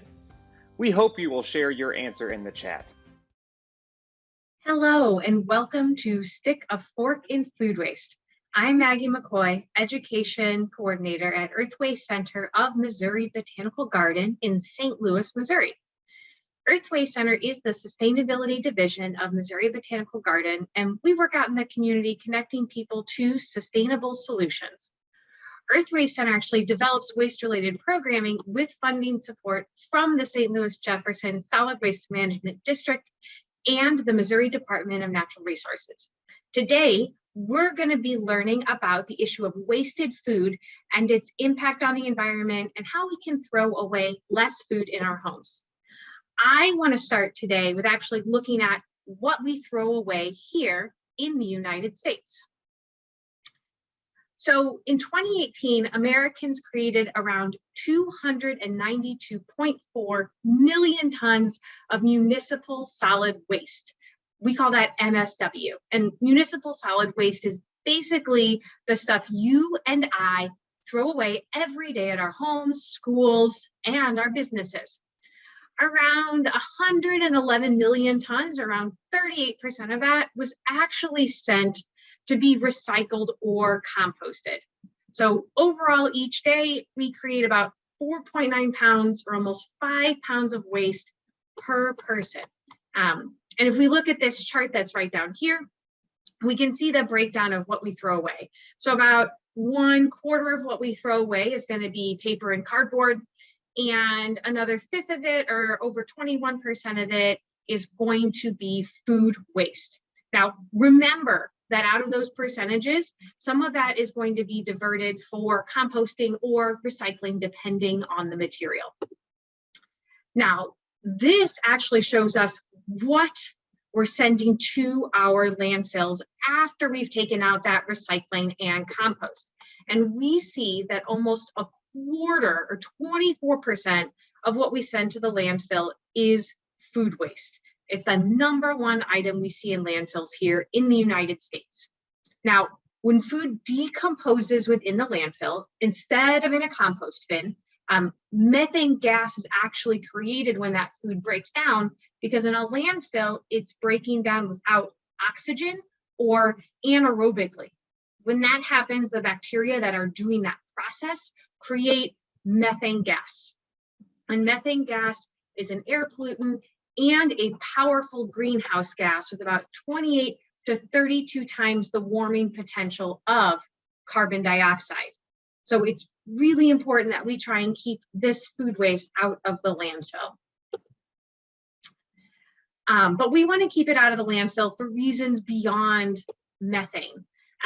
So solving the issue of wasted food is a great example of what we mean when we talk about the 3 pillars or the 3 Ps of sustainability. So thinking about people, the planet, and prosperity.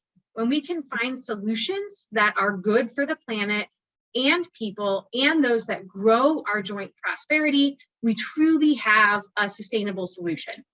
So how does wasted food actually fit into this idea of sustainability and our people and planet and prosperity model? Well, in 2020 in the United States, we know that about 50 million people were food insecure. And what that means is that they lacked reliable access to sufficient, affordable, nutritious, and culturally appropriate food. And when we send 1.3 billion pounds of food to the landfill each year that's still edible, we know that much of it could be used to actually help feed those that are hungry. And then when we sort of extend this to the planet, the creation of food has a huge impact on our environment. So when we don't eat the food that we've grown for human consumption, we not only waste the food, but we waste all of the stuff through the supply chain that helped to create it, including water, land, fuel, electricity, and the people power. In the United States, 14% of all freshwater use and 18% of all cropland use goes towards food that was meant for people to eat, but never ends up getting eaten. So finding a solution to food waste really helps to reduce that load on the planet. And if we could figure out how to create less wasted food, we would also create a more prosperous world for all life. Wasted food actually costs us $285 billion per year in the United States. And that's billion with a B. The average consumer spends over $1,300 a year on food that is wasted. So figuring out how to eat more of our food instead of throwing it away really helps to create a more sustainable planet. Now, I just referenced climate action and how wasted food connects to those. So creating less food waste helps us to send less waste to the landfill and brings together our 3 Ps of sustainable solutions, our people, planet, and prosperity, and helps us to achieve those sustainable development goals. But in addition to all of that, it also helps to help achieve, lowering our greenhouse gas footprint. And reducing food waste is one of the #1 solutions to climate change. So on the screen, we have a chart from Project Drawdown. And Project Drawdown is this really big project that brings together all kinds of stakeholders, such as scientists and policymakers, to evaluate all the current solutions to climate change and figure out which ones have the biggest impact. Or in other words, which ones have the biggest bang for our buck? Where should we be putting most of our efforts? And this is a really great project that you can Google and look at online and learn more about all of these solutions. Now, this chart from Project Drawdown looks at the number of gigatons of carbon dioxide equivalent that could be saved if we implement different solutions. So since there are so many different types of greenhouse gases, we use the measurement of carbon dioxide equivalent to compare them all. So 1 ton of carbon dioxide is the same as 1 ton of carbon dioxide equivalent, whereas something like methane, which we've already talked about, would be 28 carbon dioxide equivalents because of its greater impact. So that's the measurement we're using. And when the data folks at Project Drawdown ran their models on reducing our food waste by 50% by 2050, so over roughly the next 30 years, they saw that we could save 87.5 gigatons of carbon dioxide by 2050. If we were to scale that up to 75%, we could save almost 95 gigatons. And you can play with the models as you see on the screen by looking at different scenarios. But reducing food waste always ends up being one of the top solutions, if not the number one solution to climate change. Just eating more of our food can be a solution to climate change, which is pretty cool. Now, we hear that phrase gigaton, and it is sort of a hard number to picture. So what is it? So I want you to imagine an Olympic-sized swimming pool. So here's sort of a drawing of one, and here's a picture of one. Now, think about the water in that pool and how heavy it is. Now, if you put together the weight of 400,000 Olympic-sized swimming pools, that would be 1 gigaton of water. So when we talk about saving 87 gigatons of carbon dioxide equivalent by cutting our food waste in half, that is a huge deal and certainly a change worth making. So reducing our food waste helps us improve our climate and our air quality. It helps us achieve those 3 Ps of sustainability. It helps to keep material out of the landfill, and it helps to support our UN Sustainable Development Goals. So there's lots of reasons to try and reduce our food waste. But how do we actually do this? How do we go about cutting our food waste in half? Well, you know, a lot of what we can look to is actually history. So these posters were created by the US Food Administration over 100 years ago as part of the war efforts during World War I. And much of the advice I'm going to give you today is going to be very similar to what was recommended back then. Buying food with thought, cooking it with care, buying local foods when you can, serving just enough of what you need, and then using what is left. And so these are going to be very similar solutions to what we talk about today when reducing our food waste. And one of the things when we think about with food waste is that a lot of it does happen along the supply chain. So some of it happens at farms, some of it happens in processing, some of it happens at grocery stores, but about 40% of it actually happens within our own homes. So we have a lot of control over what food gets wasted and the solutions to actually improving that scenario and reducing how much food we're throwing away. So one of the first things we want to look at, and a good guide for what solutions work best, is this food recovery hierarchy from the EPA. So it shows the most preferred solutions to the least preferred solution. So everything here at the top is going to be what we really want to do, and things here at the bottom are sort of our last resort. So when we look at the top half of our pyramid here, we're really looking at managing food. So thinking about reducing the volume of extra food we generate, feeding people who are hungry and donating extra food, and then feeding animals with food scraps. We really want to live in the top half of this pyramid because these solutions look at managing food and using it to its highest potential. So really using food as food, and that's really going to be our goal. Once we move to the bottom half of this pyramid, food has really become waste at this point, and that's how we're managing it, and that's the perspective we're taking. So these solutions include things like using food scraps to create energy, composting, and then as a last resort, sending it to the landfill. I do want to emphasize that composting food scraps is a great sustainable solution. I'm not knocking composting, and we should definitely be doing it.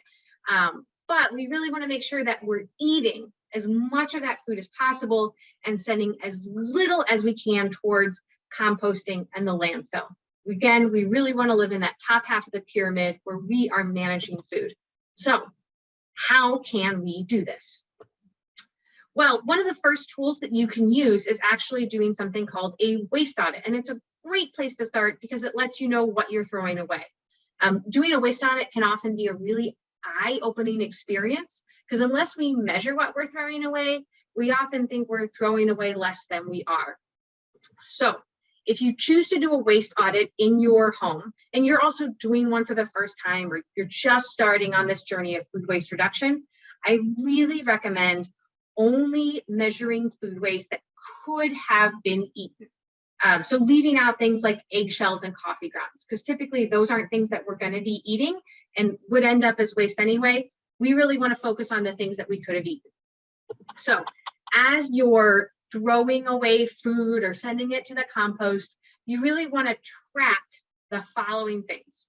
You want to write down what item you're throwing out. And you also want to write down how much of it you're throwing away. And that could be number or weight, depending on the food, a different one might work best for you. You also want to try and estimate how much it costs. When we actually see that we're throwing away a certain number of dollars, that can be really motivating to try and make change. And you also want to write down the reason you're throwing it away and try and be as specific as possible. Instead of saying that food is too old, you might want to say, I didn't cook as much as I thought I was going to.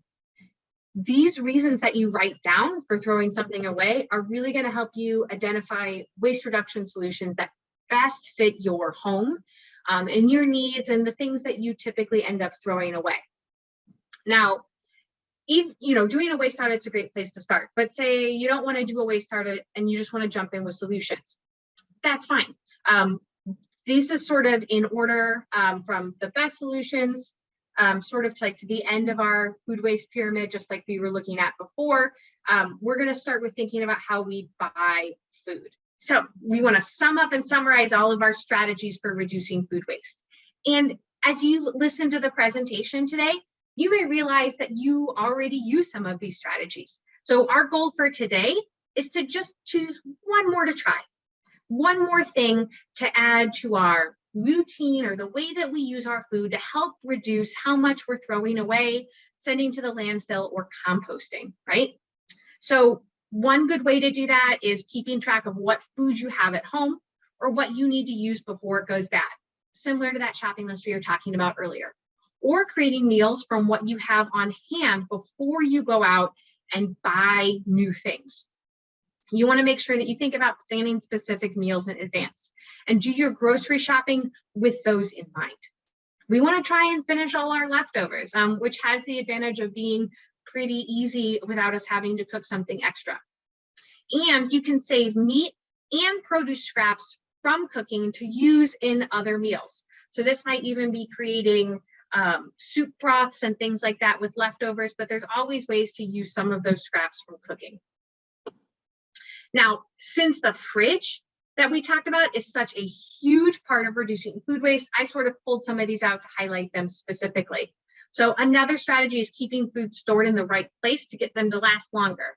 So that means, again, like moving our milk and eggs into the interior of the fridge and saving that door for things like dressings or condiments or other things that might not go bad quite as quickly.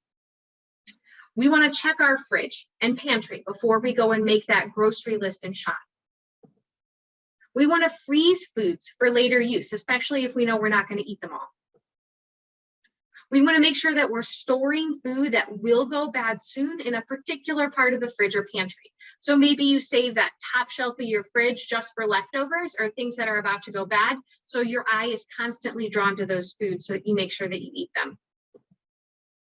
And then we want to make sure that our fridge's temperature is on the best setting to preserve our food. So again, that's normally below that 40 degrees Fahrenheit to make sure that our food stays good in the long term. So which food strategy will you be adding to your list? Will you be checking your fridge drawers as soon as you get the chance? Are you going to try freezing some of that excess food or trying to be better about eating leftovers? Whichever strategy you add, you'll be helping to reduce wasted food, creating a more prosperous planet for all life. Thanks for joining me today, and best of luck in your food waste journey. Bye. Reducing your food waste or food print is the one action we can all take to reduce our environmental impact. changing just a few daily habits can save you money and can help mitigate climate change. Using excess food and reducing food insecurity is the goal of this amazing program in Springfield, Missouri. This project is funded by Missouri Department of Natural Resources Grant for Waste Reduction. Hello, my name is Annalise Kerr and I'm with Springfield Community Gardens. And I'm Rachel West and I'm with Eating the Ozarks. And we're working on a project to divert food waste through an Ozark Headwaters Recycling District grant. At Springfield Community Gardens, we have 18 gardens and 4 farm incubators throughout Springfield, and we work to use excess produce to feed unsheltered individuals and backpackers by freeze-drying the excess produce using a freeze dryer. So one of the goals with this project is to be able to help our local farmers when they have excess produce. And so one of the things that I noticed as a food hub manager is that our shiitake farmers sometimes would have a large flushing and they would only be able to find a market for 20 to 30 pounds within that week. And they would be left with another 20 to 30 pounds and trying to find a solution. And so with the freeze dryer, we are able to convert those dried mushrooms into an amazing powder that can be used as a soup broth powder or in other value-added products that we'd be able to serve our community with.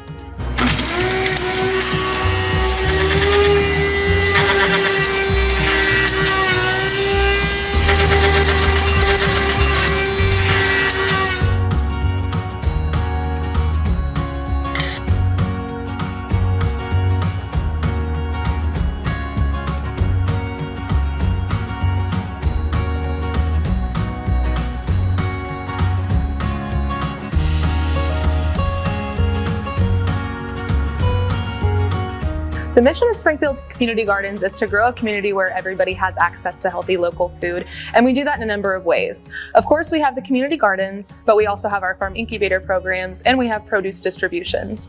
In addition to that, we work with a local hospital, Cox Health, in this community kitchen to ensure that we are giving individuals adequate access to healthy produce. So working in partnership with Cox Health, which is where the community kitchen is located, through the OHRD grant program to divert food waste, we will eventually be able to put freeze-dried meals in Cox Hospital for food insecure patients. We've been in Cox Kitchen for about 4 years now. COVID had us shut down for a little while, but we are really excited to be back. We have done a lot of different projects in this space, from making quiche for our community to salad in a jars, and now we'll be hopefully bottling my elderberry good stuff and pack meals for our unsheltered friends. Another project that we were able to come up with is a pack meal. And so these pack meals have lightweight potatoes, corn, just about anything that we could toss in that was extra from the gardens in a way that is freeze-dried, really lightweight, and can be eaten as is, as a chip, or you can pour boiling water over and you've immediately got a soup or a meal. And so the goal with this is to be able to provide them to our local backpackers, our local hikers, as well as our unsheltered friends. So the Pack Meal Project actually came because I am a single mama who loves to hike with my kids. I have an 8-year-old and a 9-year-old, and we find ourselves on the trail a lot. I get tired of making sandwiches or packing in heavy food that I have to ice down, and so I ended up dehydrating a lot of different meals, trying to figure out ways that they would find things that they could eat, whether they were already cooked on the trail or as they were. And the pack meals, because they can be eaten as a chip or they can be reconstituted as soup, were super lightweight, and it was a way that I could provide my kids in the middle of the summer just an easy snack, or in the middle of the winter a warm, nutrient-dense soup. And so bringing that project here to Springfield Community Gardens and figuring out a way that we can pass that along to all of our bikers, road travelers, and our unsheltered friends is a really, really cool project. Springfield Community Gardens operates a farm incubator program where we have 4 farm incubator sites. In essence, a farm incubator is a way to provide education, experience, and additional resources to people who are interested in being farmers. It's a really great program that's funded by the USDA to encourage a new generation of farmers across the United States. Another thing that we really love about the Pack Meal program is that we are able to divert not only the excess kale, potatoes that might end up in the garden. I, as a forager, am able to to come in and look at the invasive species.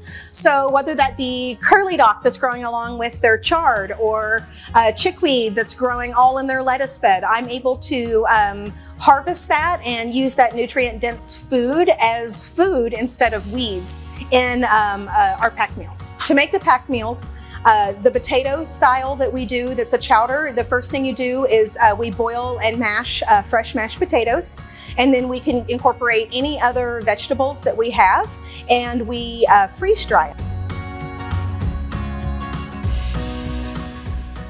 After they are freeze dried, they get thrown into one of our Mylar bags and packs.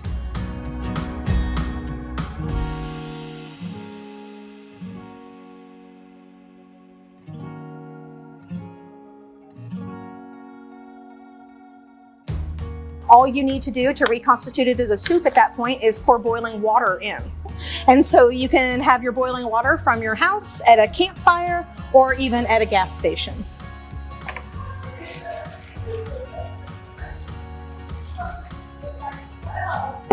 Then all you got to do to cook it is just seal that up, wait about 5 minutes. I like to give it a little shake, make sure everything gets in, and we will have soup.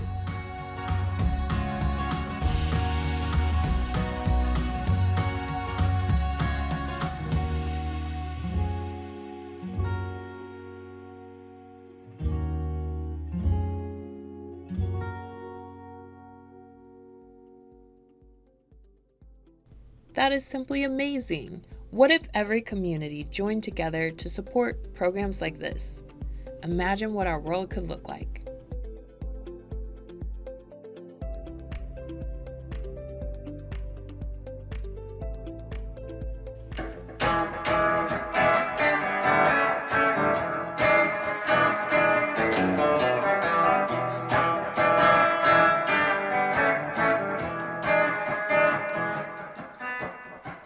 I got a story about a problem we are facing. We're creating and maintaining a big mess across the nation. It's a problem with the food. Almost half is wasted, left till it's outdated. The goodness never tasted.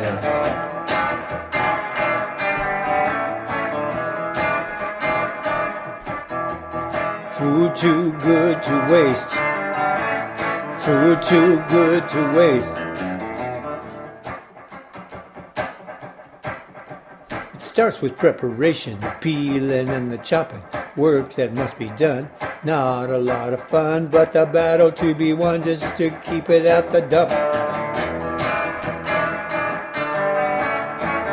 Food too good to waste. Food too good to waste. Food too good to waste. A bunch is left over. Cooked too much, didn't plan, opened up the wrong darn can. Too hot in the frying pan, then you put too much on your plate. It was more than you could eat. Now it all goes to waste. Food too good to waste. Too good to waste. Food too good to waste.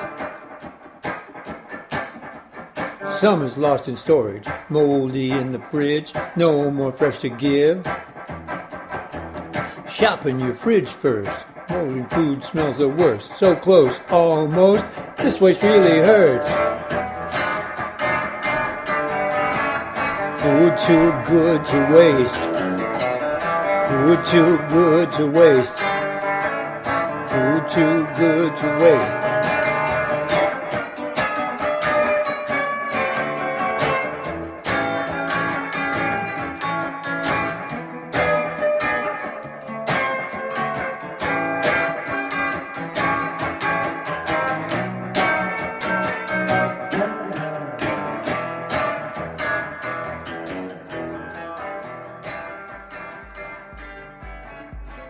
Each one of us has the power to change these numbers. Today, we have seen inspirational projects from across our great state. Missourians are investing their time and talent for a sustainable future. Put a comment in the chat about what you think you could do for Missouri or for our Earth.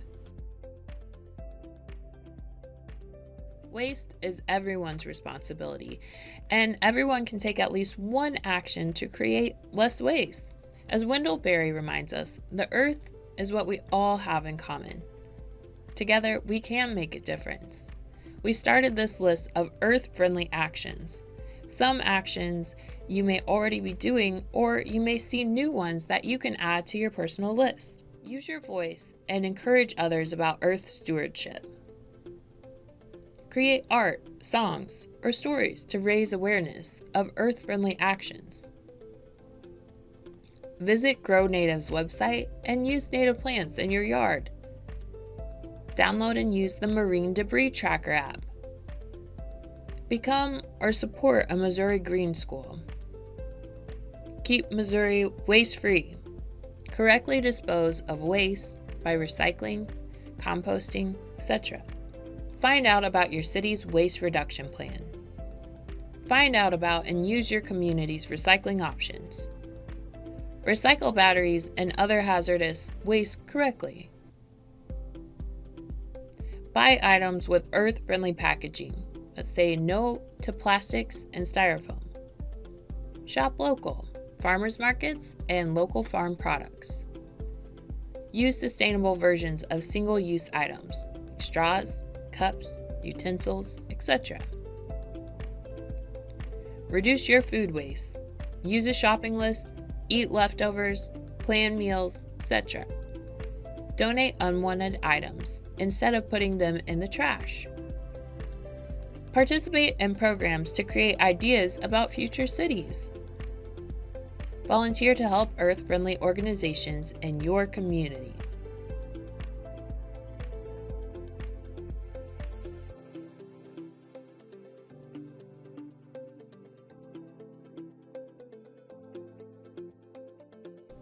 Thank you all for joining us today. We have explored many activities Missourians are participating in and showed how you can help too. Will you commit to living a more sustainable lifestyle for our one irreplaceable planet? We are hoping that you saw a project or got an idea about what you would like to create in your community. Put yourself or your community on the map. We would love to have you share your activity or project for our 2023 Stewardship Showcase. Go to MORA.org and share it with us. This year's showcase contributors are listed in the closing credits with contact information. Please reach out to these contributors for support with your project or join them by supporting their projects.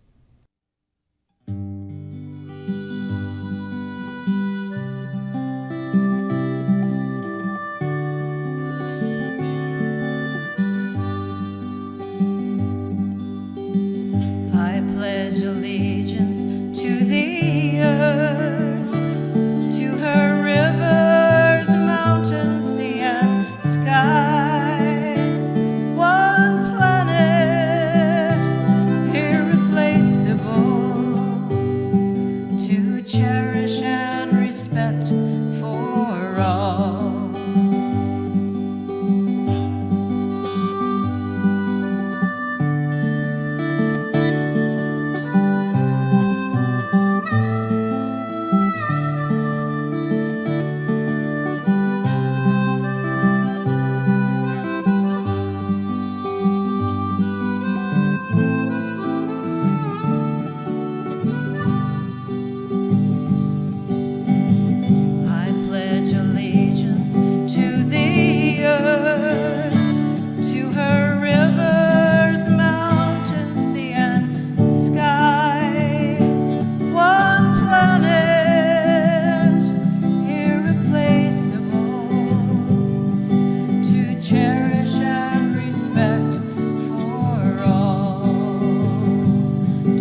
Have you ever wondered how to create and edit videos like this one?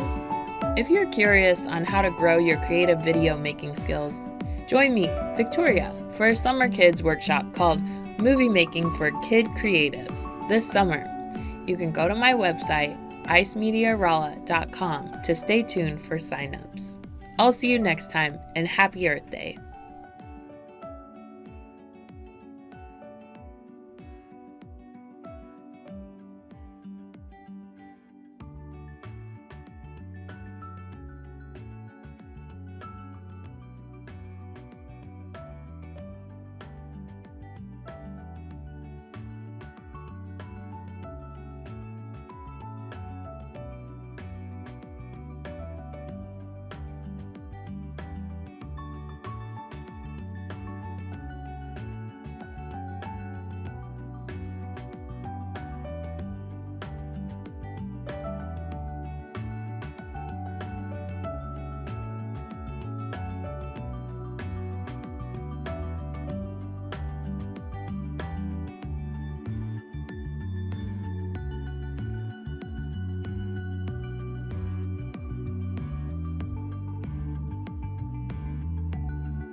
Most people know someone who has or has had cancer and was given chemotherapy treatment.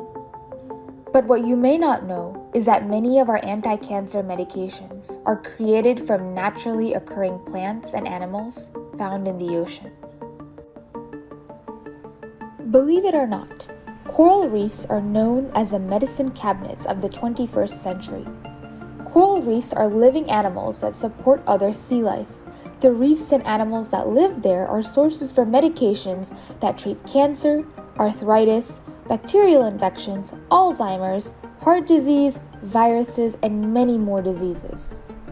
Coral reefs also protect the coastlines from natural disasters and provide food for humans and marine ecosystems. They also provide multi-millions of dollars in entertainment through tourism.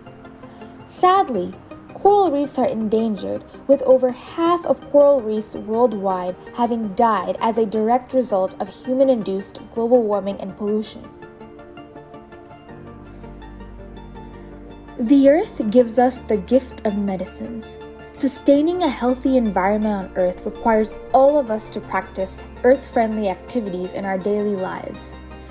My name is Sadhika Jagannathan, and I'm currently a Year 4 medical student with a bachelor's degree in biology. I am interested in raising awareness about the environment's effect on our health. What I mean is that a diverse, flourishing environment will help keep you healthy. Over the next few minutes, I want to explain how lifestyle practices that sustain a healthy environment on Earth impacts your personal health. Let me start off by asking you, where do you live? Did you say apartment, house, trailer home, or ranch? Or maybe you said the name of a town, state, country, or continent. What I would like to point out is that when you really think about it, we all live on Earth. We all live in one home Earth. We should all be concerned that the National Environmental Health Association lists climate change as the single biggest human threat of the 21st century. Human-influenced climate change is endangering environments. Climate change affects our physical environment. Air pollution is one of the main causes of warmer global temperatures. Some of the most dangerous types of air pollution is caused by humans through vehicle exhaust. Temperature fluctuation causes droughts, which increases wildfires, leading to more air pollution. Inconsistent temperatures also cause crop failure and severe storms. Severe storms create flooding, which increases rot or mold exposure and makes communities susceptible to different illnesses. Disease-carrying insects and pathogens are able to survive and evolve in the warmed environments where they were unable to exist before, putting humans and plant life at risk. In addition to driving up global temperatures, air pollution is responsible for 29% of all global deaths from lung disease, 24% of global deaths from stroke, and 17% of all global deaths from lower respiratory infections.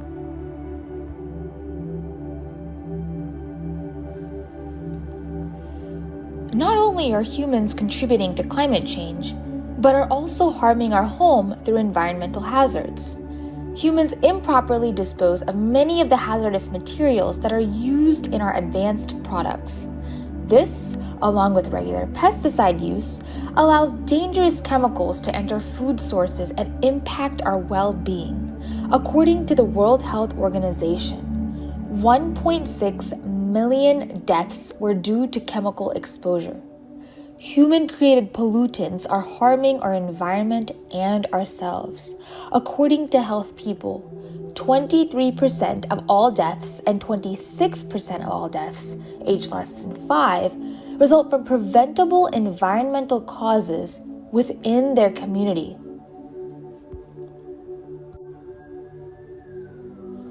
In addition, another 12.6 million deaths are due to global environmental issues, which includes biodiversity loss. About 1 million species of plant and animals are at risk of extinction from human activities alone. The growth rate of the human population, in addition to overconsumption of our natural resources, has resulted in biodiversity loss. While extinction is a normal part of nature, the current rate of extinction is not. Scientists believe that we may be undergoing a mass extinction event. A mass extinction event is when 75% or more species are lost at a time. This can impact human survival, similar to human-induced environmental impacts during the Great Depression, when human overconsumption of natural resources caused the Dust Bowl. Several studies have indicated that overutilizing our natural resources has a negative impact on personal health that goes beyond environmental aspects. Humans often overconsume non-sustainable animal products like meat, dairy, eggs, and processed foods, while under-consuming primary food products like raw fruit, vegetables, and legumes that are sustainable. Because many of the animal products are secondary or already digested primary food sources, there is a loss of nutrients. According to studies, by reducing our meat consumption to a target of 300 grams of red meat or 500 grams of total meat per week, we would achieve both sustainable and healthy dietary recommendations. Unbalanced diets that overconsume animal products puts humans at risk for diseases caused by nutritional deficiencies like obesity, hypertension, heart disease, diabetes, cancer, and shorter lifespans. Human overconsumption is not limited to foods. Many of the non-edible items we use, such as leather, consume animal parts and are produced in factories that increase carbon footprints. According to the U.S. Department of Agriculture, agriculture and forestry cause 10.5% of carbon emissions. Industries cause 28.5% of emissions, transportation at 28.3%, commercial at 16%, and residential at 15.6% of total carbon emissions. Overconsumption of natural resources and non-sustainable or secondary foods does not support healthy humans or Mother Nature. Using more sustainable resources and foods will improve our natural environment. Numerous studies have shown that being out in nature benefits humans psychologically, physically, and cognitively. Reports strongly indicate that engaging in physical activities in the great outdoors leads to improvements in mental health, physical health, and cognitive functioning as compared to performing the same activities indoors. This includes making one stronger and less susceptible to a plethora of diseases. It also increases productivity and better sleep.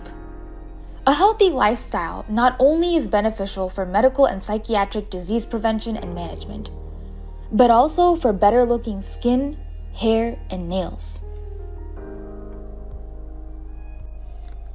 It is evident that we must work together to preserve biodiversity and maintain ecosystems to support human health and prosperity. Whether that's changing your routines to avoid waste and overconsumption, modifying your diet and exercise, switching to renewable energy sources, allowing birds to act as a natural pesticide, recycling, composting, or planting trees, there are numerous ways we can protect our environment. But change is most effective when everyone contributes. You may not be able to do everything on the list at the moment, but every little effort can make a difference. Preserving and conserving the environment will not be fixed overnight. It will take time. But with teamwork and persistence, we can reach a sustainable balance. So let's work together to make a change and protect our home, Earth.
So now that we know how to start composting, what do we do with all that compost we've made?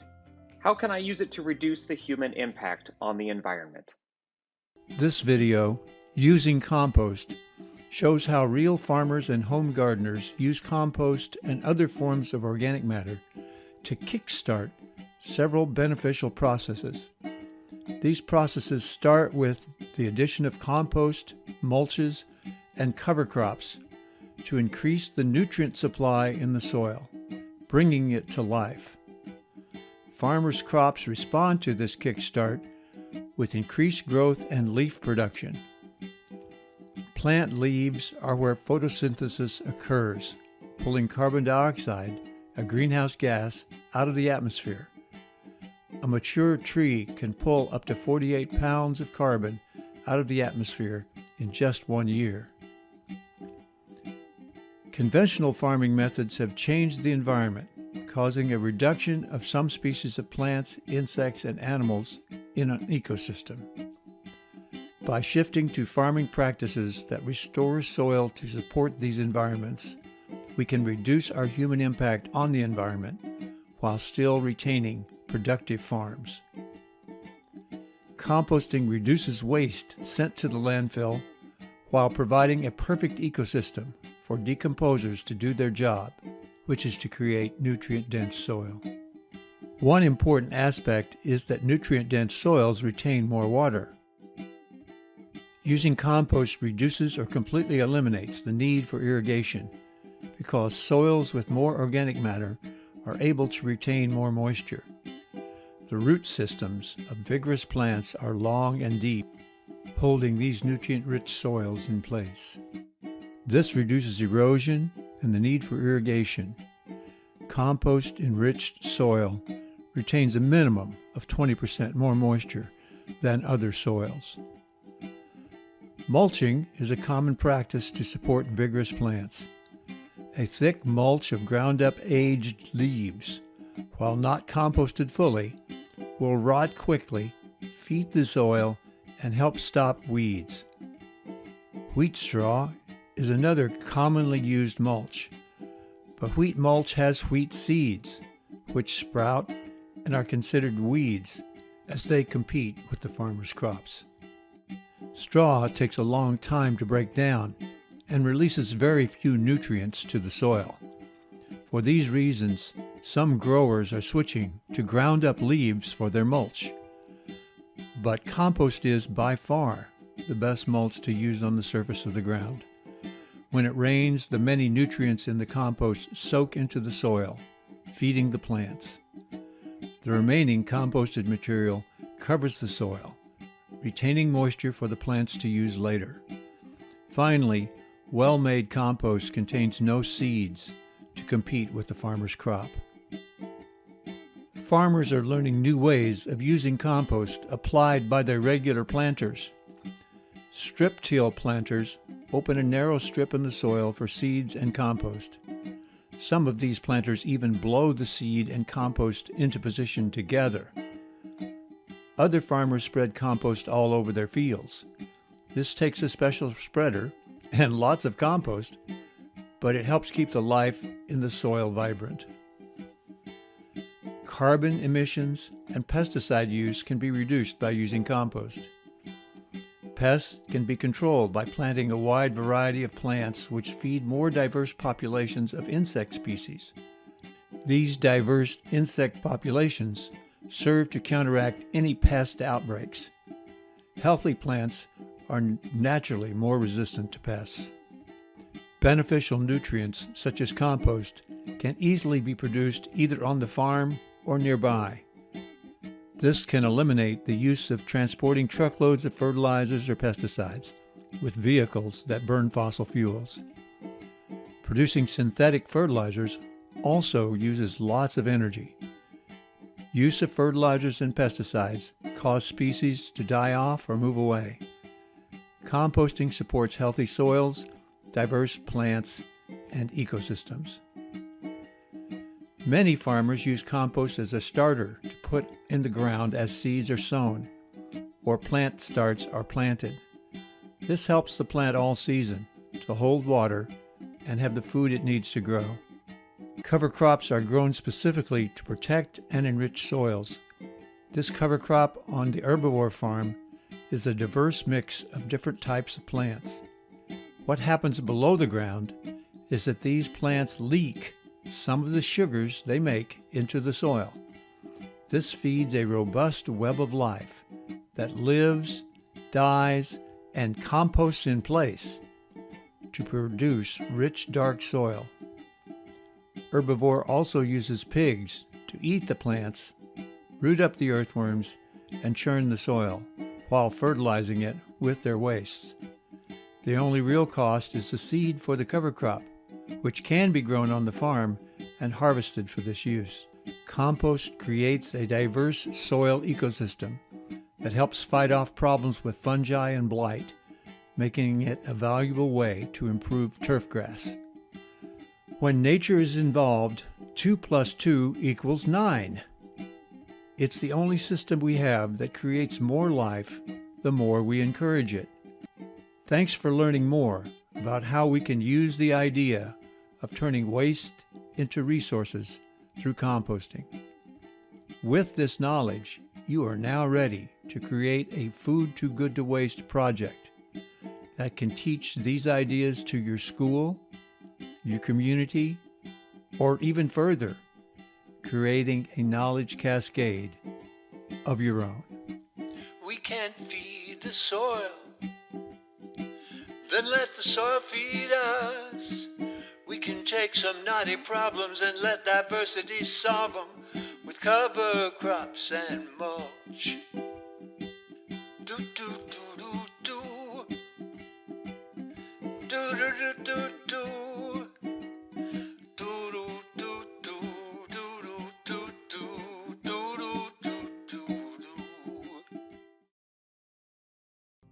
So what do you think? Is compost alive? Let us know your thoughts in the chat below.